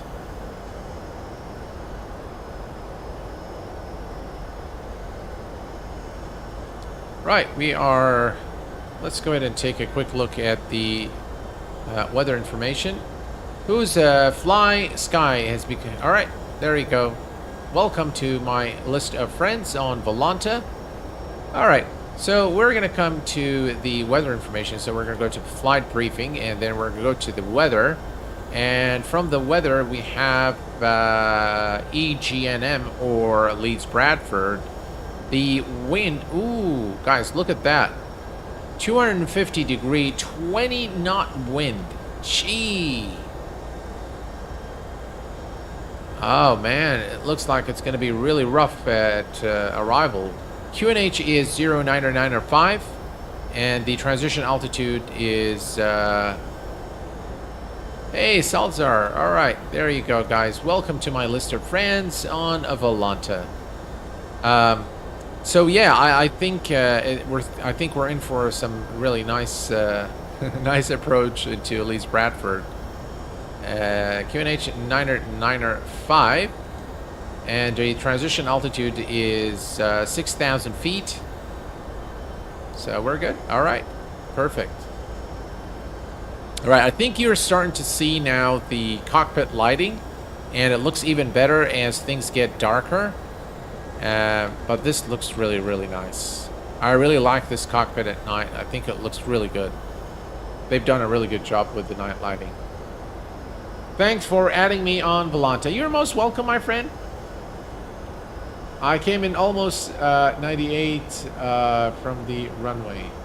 Almost in 90... It's at 90 degrees from the runway. Okay. How are you, Brick, by the way? How's it going? Yeah, yesterday the weather all over Europe was really, really bad. And it was, by the way, for the first time, we had actually snow in Kuwait, believe it or not. And in the southern part of the country, in an area called Al Khiran, it's very close to the southern border of the country. And this morning, you know, my friend sent me pictures. They were there, and it was just covered by snow. And it says we get a lot of hail during winter, but this was snow, man. It was like really white snow. So yeah, which is very abnormal for Kuwait. The global warming, yeah. Well, NM Fly Robin, I don't know about global warming. I'm not sure if it's for real, or it's it's another, something like the COVID thing. So I have my reservations on all of that stuff, but yeah.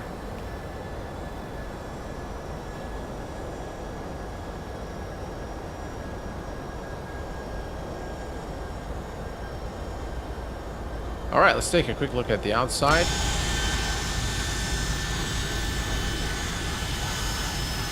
I think the orange is a bit too saturated. I think I agree with you guys.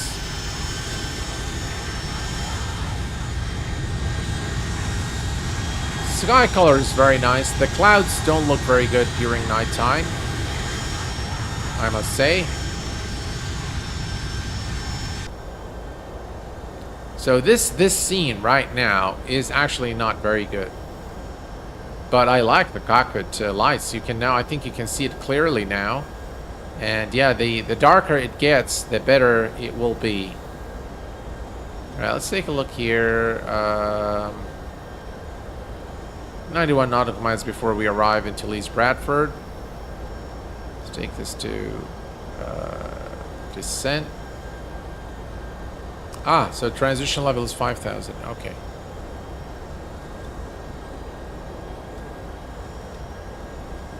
We can increase the range a little bit. We're actually pretty close. 77 nautical miles. All right. Excellent. Michael Allen. Hello, my friend. Welcome aboard.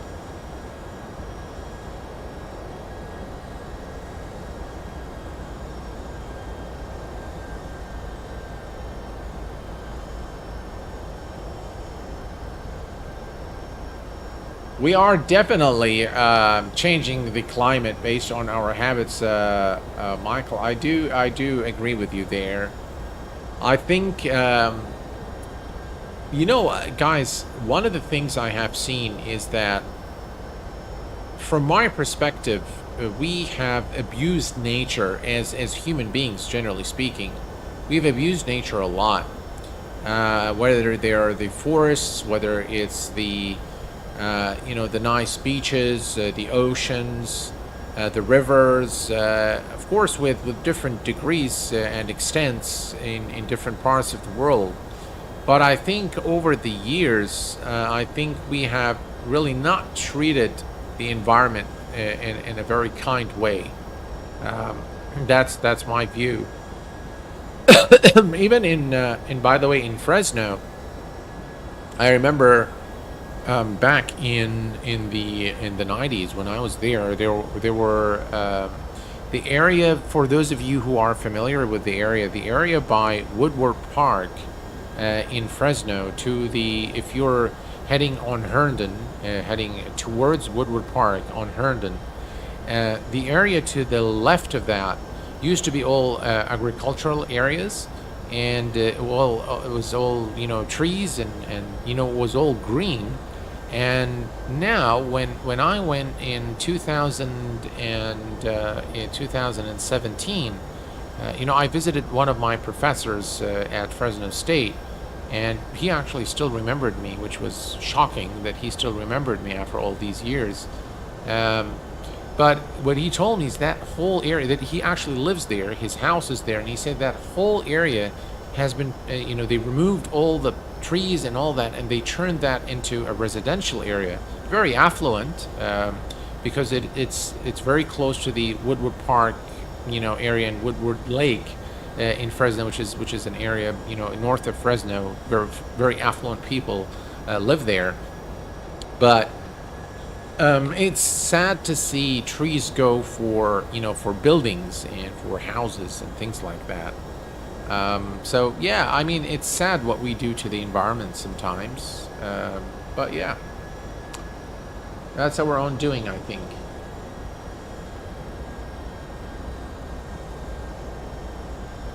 I don't understand what the point of having two sims like MSFS and X-Plane 12. Well, I think they're both great. They both offer different things. From my perspective, I do enjoy both of them a lot, and I like flying both of them. I think they both have their strong and weak points. But I will say this, guys: the way the fulfillment that I get from flying X-Plane is far better than the fulfillment I get from flying in Microsoft Flight Simulator.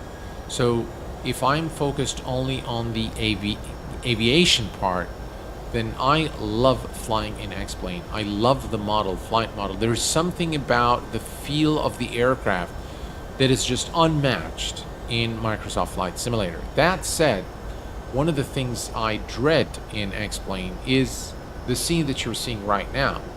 Look at this. I mean, this is totally unrealistic, a complete immersion breaker, and I quite honestly don't like what I see. Okay, and again, it's the clouds in X-Plane 12. They look different in different situations. Sometimes they look really good, sometimes they look horrible, and this is one of the times when they look absolutely horrible. Okay, they don't look good at all. In Microsoft Flight Simulator, though, I will tell you that when I'm flying in Microsoft Flight Simulator, the scene is very realistic. Sometimes I feel like I'm really watching, a footage of a real aircraft flying in Microsoft Flight Simulator. I definitely don't see that in X-Plane, and it'd be very difficult to get that. So both sims really have their highs, and by the way, the flight model in Microsoft Flight Simulator is not bad. So that's one thing that you have to be very aware, and that is why a lot of people have moved to the Microsoft flight simulation platform, because the flight model isn't bad. It's not that it's completely wrong. It's not like, you know, Asobo and Microsoft have gotten it completely wrong. But it is not as accurate, I think, to explain, generally speaking. And by the way, the flight model in X-Plane 12 still needs work. So it's still not in tip-top shape. And this is an inside information from somebody who is a long-time developer on the platform. And yeah, it's not 100% yet. So it needs work.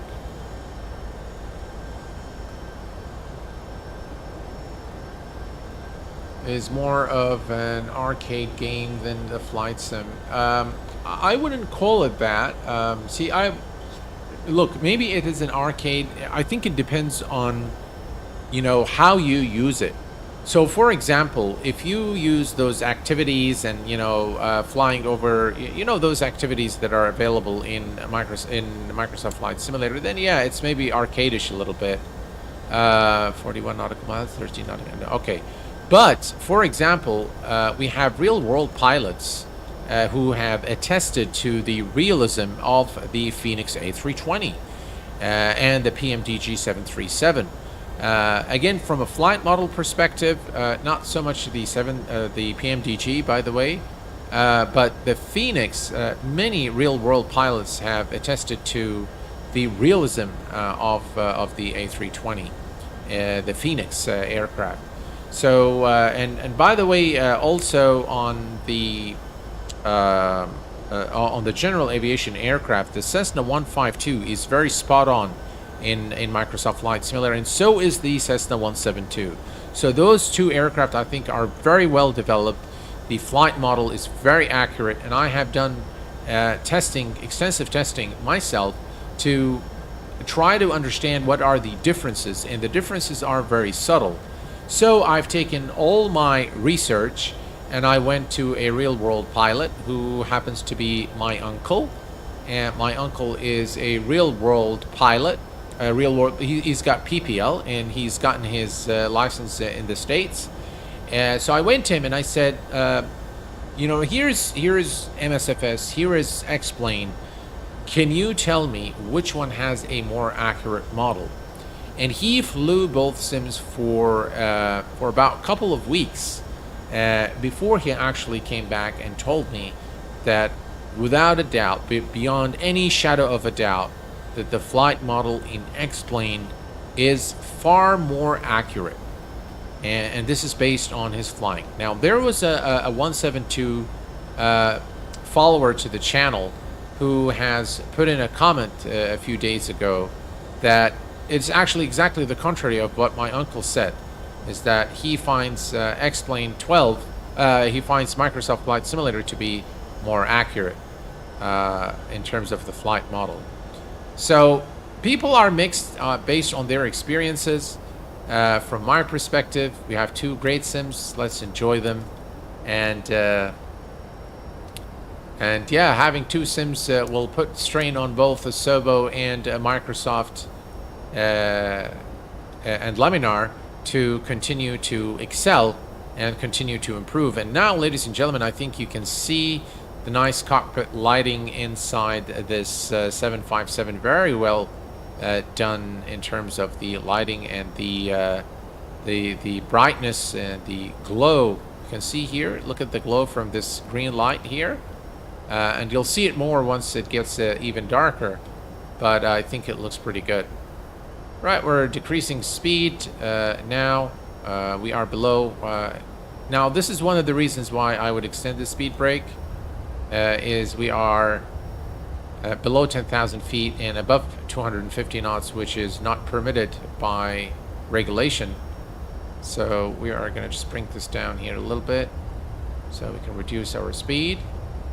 All right. Now we are going to come here and we're going to go to the approach 110.9er. We could have gotten it from here. We'll just double check that this is set here 110.9er with the approach course of 318, and we are going to be doing flaps 30 with 134 knots. So we are going to do 30 and we're going to add 139. So we'll add 5 knots to the speed and we enter it here, and the approach reference is now set, and we are a little too high, but we should be fine. We need to be at 240 knots, which we are, so all is good here. And we are approaching Leeds Bradford now, ladies and gentlemen, and we should be at our destination very soon. Let's take a look at the outside here real quick. And this is what things look like. Now, one of the things that has changed considerably in X-Plane 12 is the vegetation, and now actually it looks pretty good from a distance.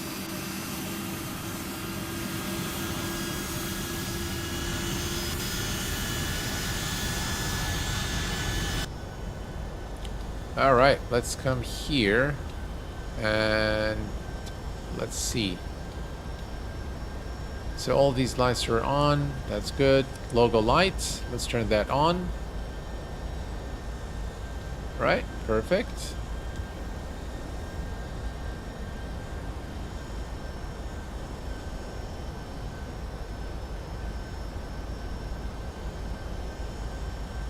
Now, I'm not very sure about the VNAV.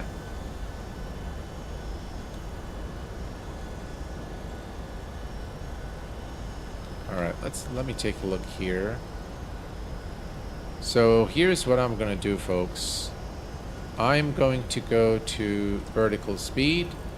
Now I'm gonna start reducing our speed to 170 knots. There we go. We're gonna extend the speed brake to help us reduce our speed.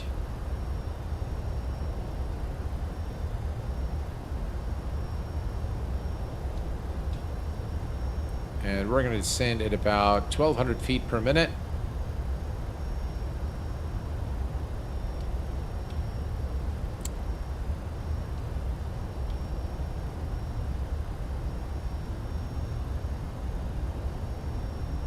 The airport is ahead of us now. And now you can start seeing the beautiful cockpit lights with the map. Perfect.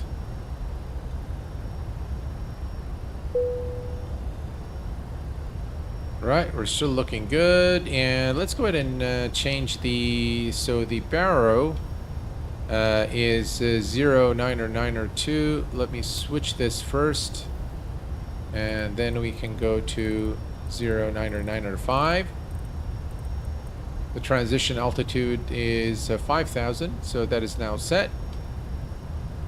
We're looking good. Almost at our destination.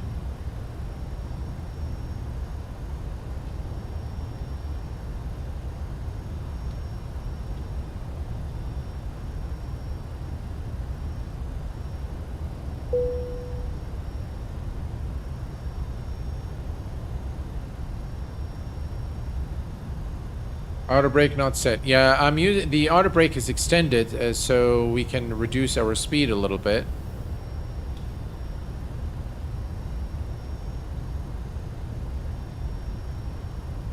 So we will arm it once we are at the correct speed. We're getting pretty close now.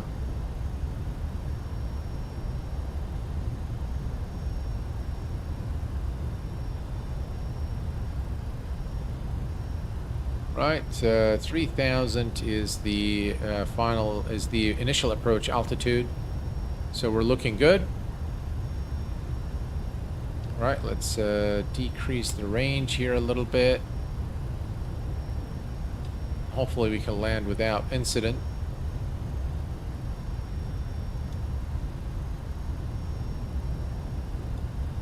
All right, let's set up auto brake to number 2. And let me bring this back. Right, I believe... right, speed brake is now armed. I'm going to start reducing our speed to... what was our final approach speed? 139. Okay. So let's do 160. Speed check. Flaps 5.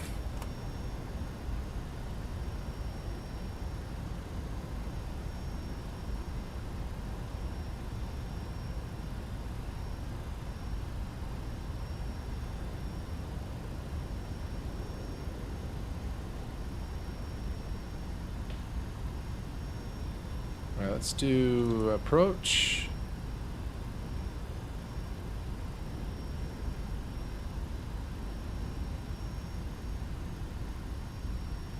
Not sure what's going on here.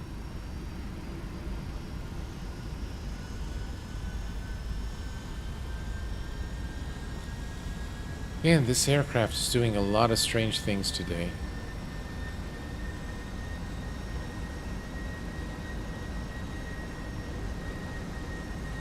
Very strange stuff.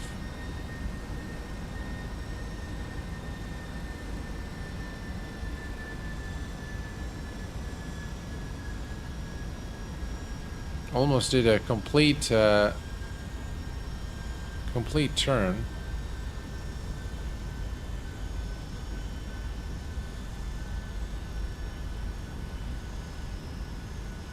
Let's just watch and see what it does now.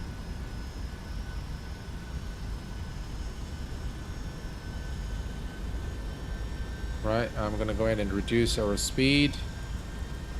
150. Speed check.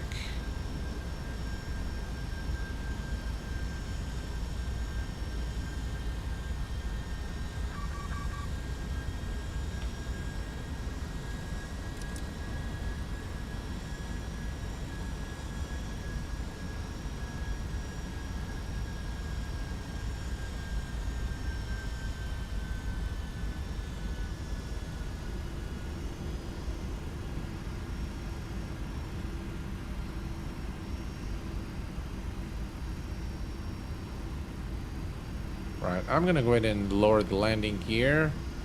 Although alright, let me try to do something here.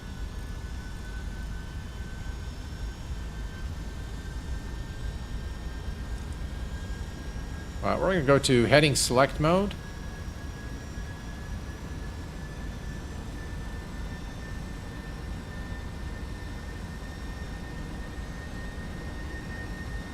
And approach.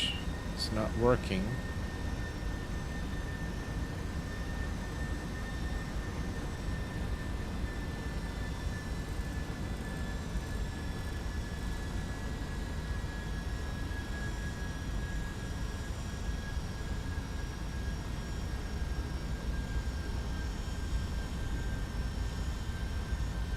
I wonder why.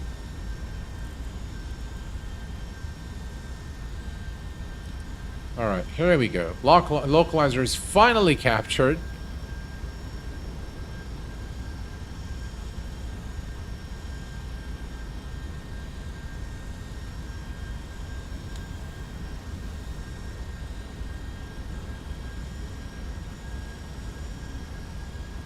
Alright, so yeah, definitely this aircraft needs some work. But yeah, we were able to recover in time for... Alright, let me see what's going on here with the speed brake.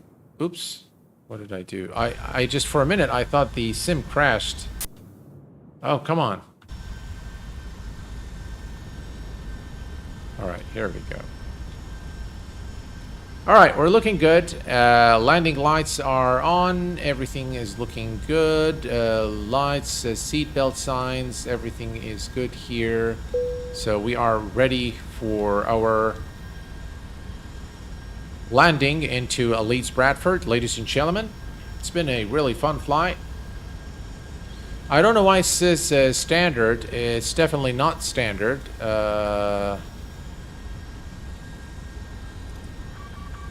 Alright, now it kind of worked. Why did it keep changing to... Yeah, alright. Thanks for that. Appreciate it. Alright. There we go. Needle is moving down. And I'm going to adjust my view here a little bit.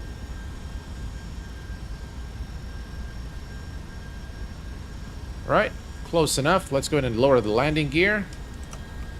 Landing gear is coming down. And we are going to go to 134 knots. So we are at flaps already. So we're going to go to 145. And speed check, flaps 20. And if you look to the side here, this is actually a very nice looking approach, especially during nighttime, where you can't really tell the difference between, you know, the terrain and orthos. Looks actually pretty good.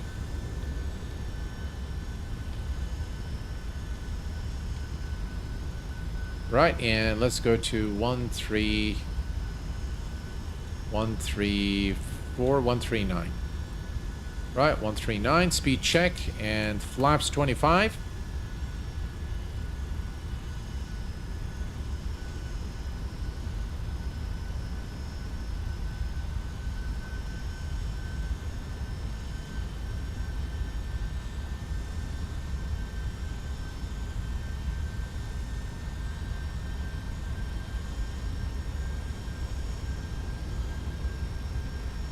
And speed check, flaps full.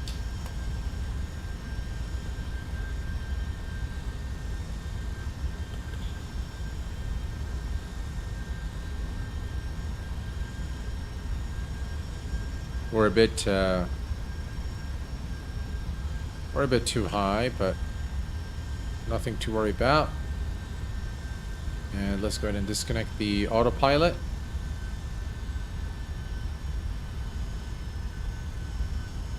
Right, autopilot disengaged. My aircraft auto throttle is disengaged. 1,000. And we do have some very strong crosswind today here as we come into land. As you can see here, some strong crosswind.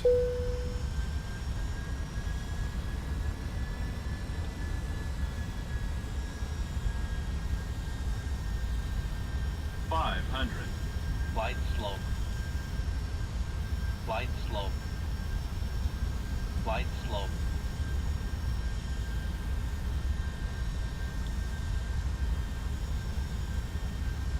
Minimums. Flight slope.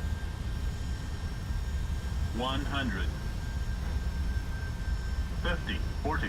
30. 20. 10. And ladies and gentlemen, welcome to Leeds Bradford in the United Kingdom. Reversers are green.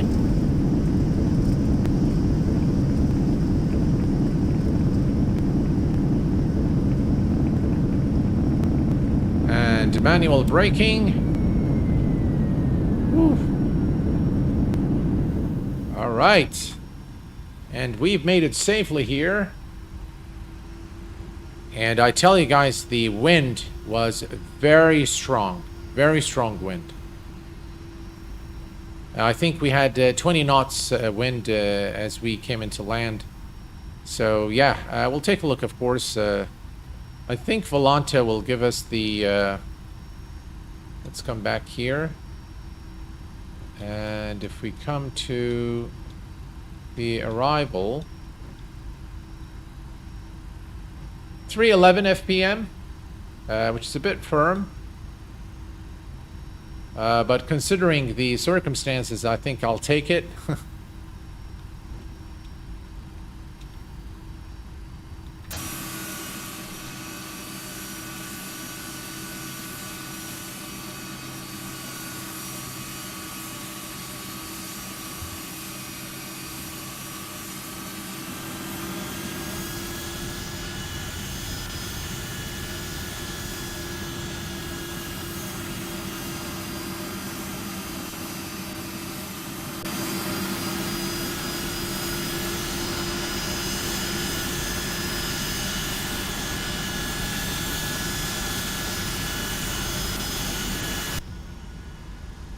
I really like the night lighting in X-Plane. Right, we can retract our flaps now.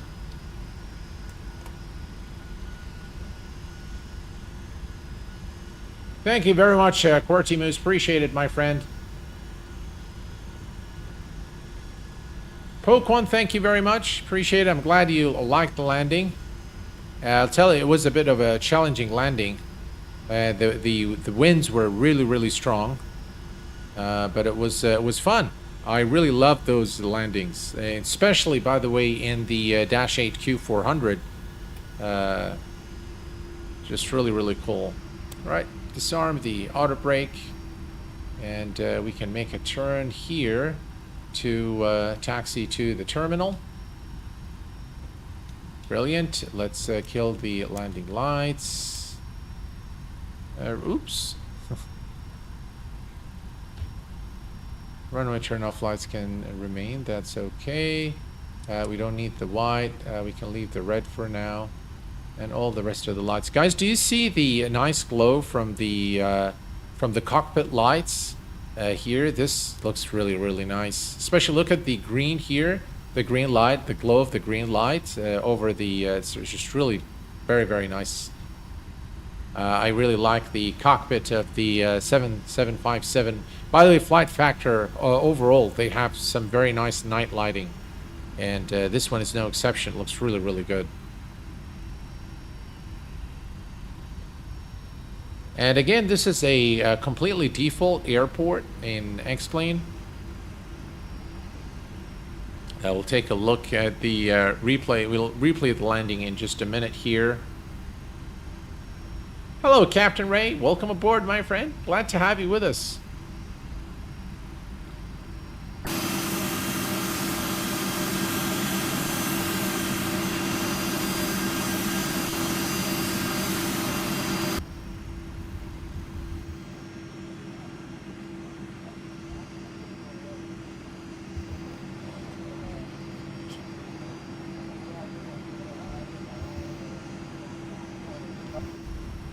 Alright, we are at the terminal area now.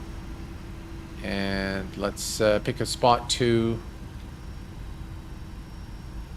park our aircraft. I think this one here looks okay.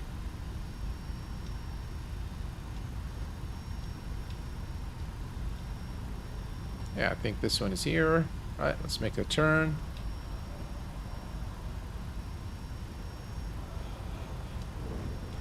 Perfect.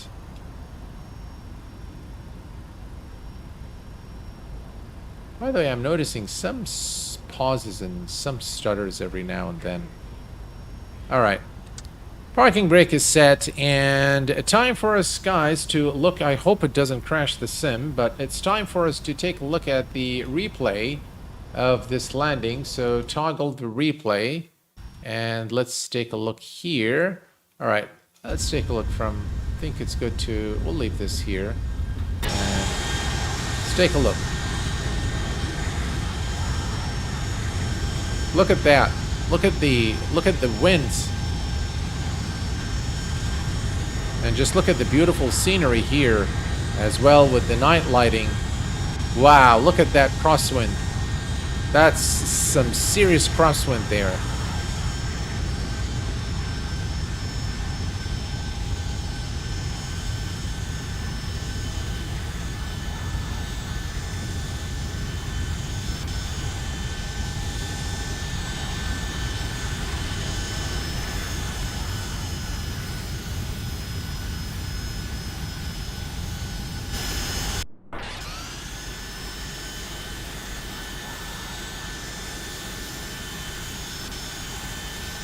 Look at that.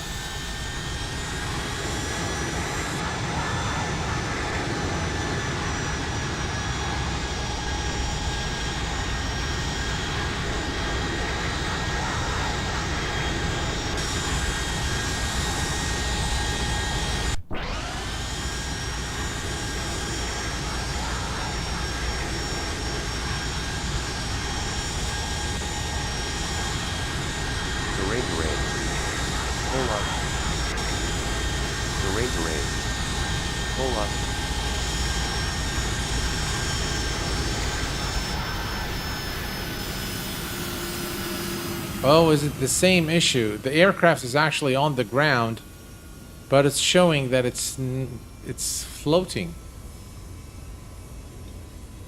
Oh, come on. That's just a... Oh, it's gonna crash. No, don't crash, please. Don't crash.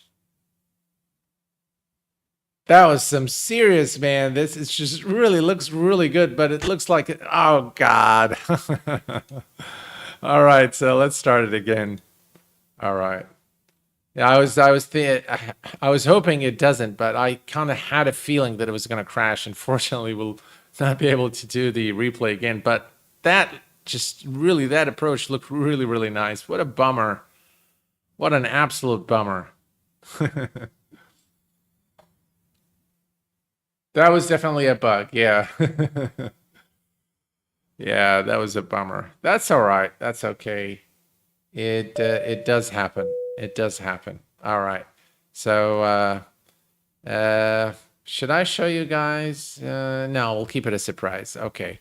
All right. So let me actually, just speaking of the Flight Factor A320, I'm just going to load it here real quick and show you guys. Just here. Let's bring it up. I know a lot of you guys are asking about it, so we'll just bring it up and take a look. All right, so speaking of the giveaway, let me tell you guys how many entries we have into the giveaway, and I will be able to provide. I already have the serials, so I'll be able to provide you with the with your gifts immediately. So let me go to the giveaway. The first thing it's already closed, which is good. And we had 129 total entries today into the giveaway, folks. So, yeah, we're going to pick the 3 winners in just a second here. We'll just wait for this to load, and then there we go.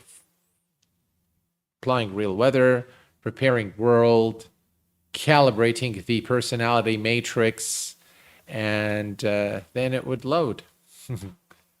Yeah, I mean, things like that do happen. It is expected that problems like this do happen. All right, so this is the Flight Factor A320. And in my view, it's actually not bad in terms of the texturing. The sounds are done very well on this aircraft. And the texturing is done very nice as well.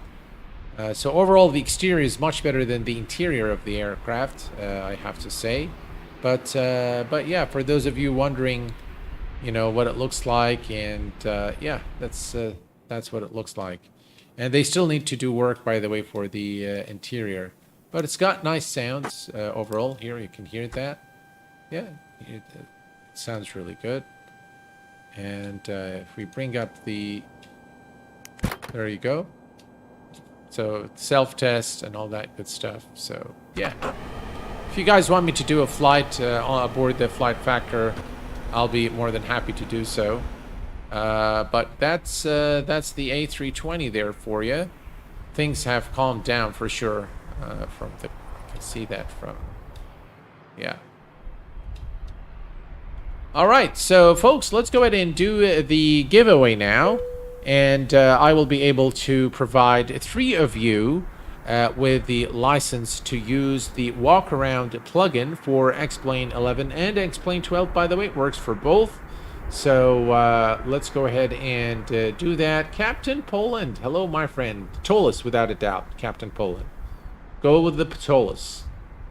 All right, so let's go ahead and see who are the lucky winners. Now, folks, if you are a winner...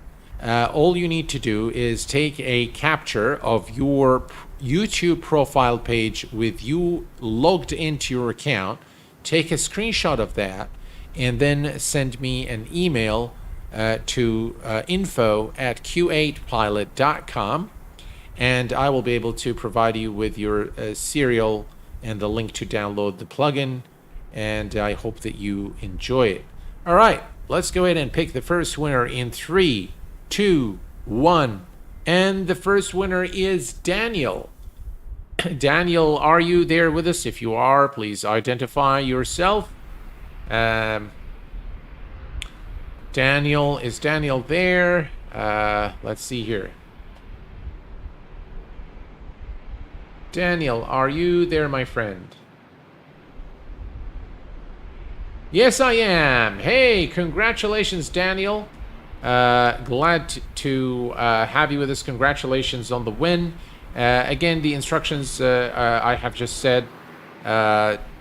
Please a screen capture of your YouTube account while you're logged into your account, and just send an email to info@qa-pilot.com.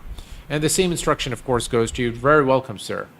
All right. So the second winner, ladies and gentlemen, in 3, 2, 1, and the second winner is Hector Ruiz-Bello. Hector Bello. Hector, are you there? I think Hector is a member. Hector, are you there? Hector is with us or not? Hector. Looks like Hector is not here.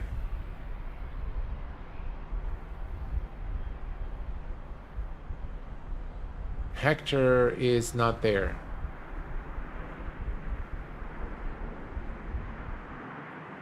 He's not here. All right, thanks, Carl. Appreciate it. All right, so what we're going to do is that we're going to forfeit Hector's... let's see here.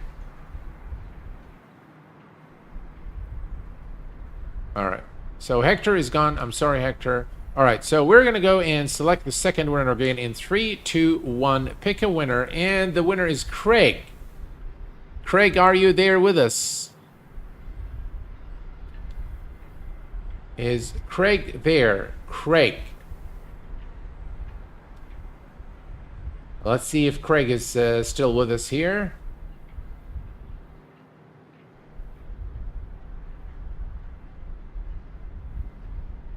No. Okay. All right, Craig's not here. Perfect. All right, let's remove Craig then. Sorry, Craig. All right, so we're going to do it again here in 3, 2, 1, and pick a winner. And the winner is Avista EU. Avista EU. Let's see if Avista is with us. Avista EU.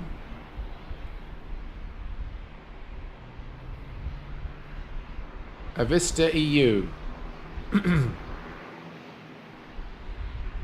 Avista, are you there?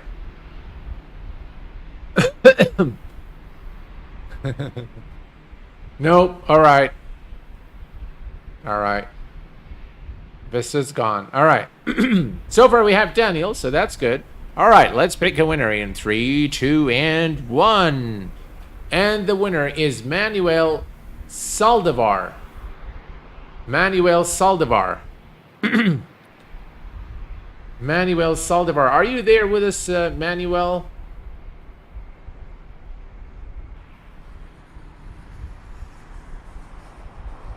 Manuel Salvador. If you are there, please... another one not here, unfortunately. All right. And he is here. Who's here? He is here. Who is here?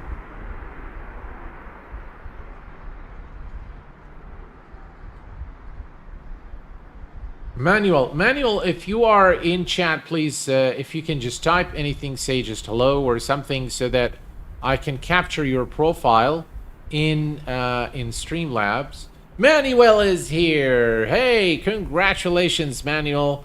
Again, the same instructions apply. If you haven't been there, please just send a capture of your YouTube page while you're logged into info@qa-pilot.com, and I will be able to provide you with the serial number and the link to download Walkaround plugin for X-Plane 12 and 11. All right, and ladies and gentlemen, now it's time to pick our third and last winner, but not least, of course.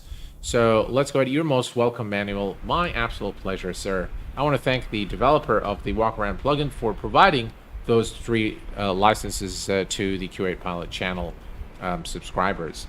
All right, and we're going to pick a winner in 3, 2, 1. Pick a winner, and the winner is Hector. Hector comes, his name comes again.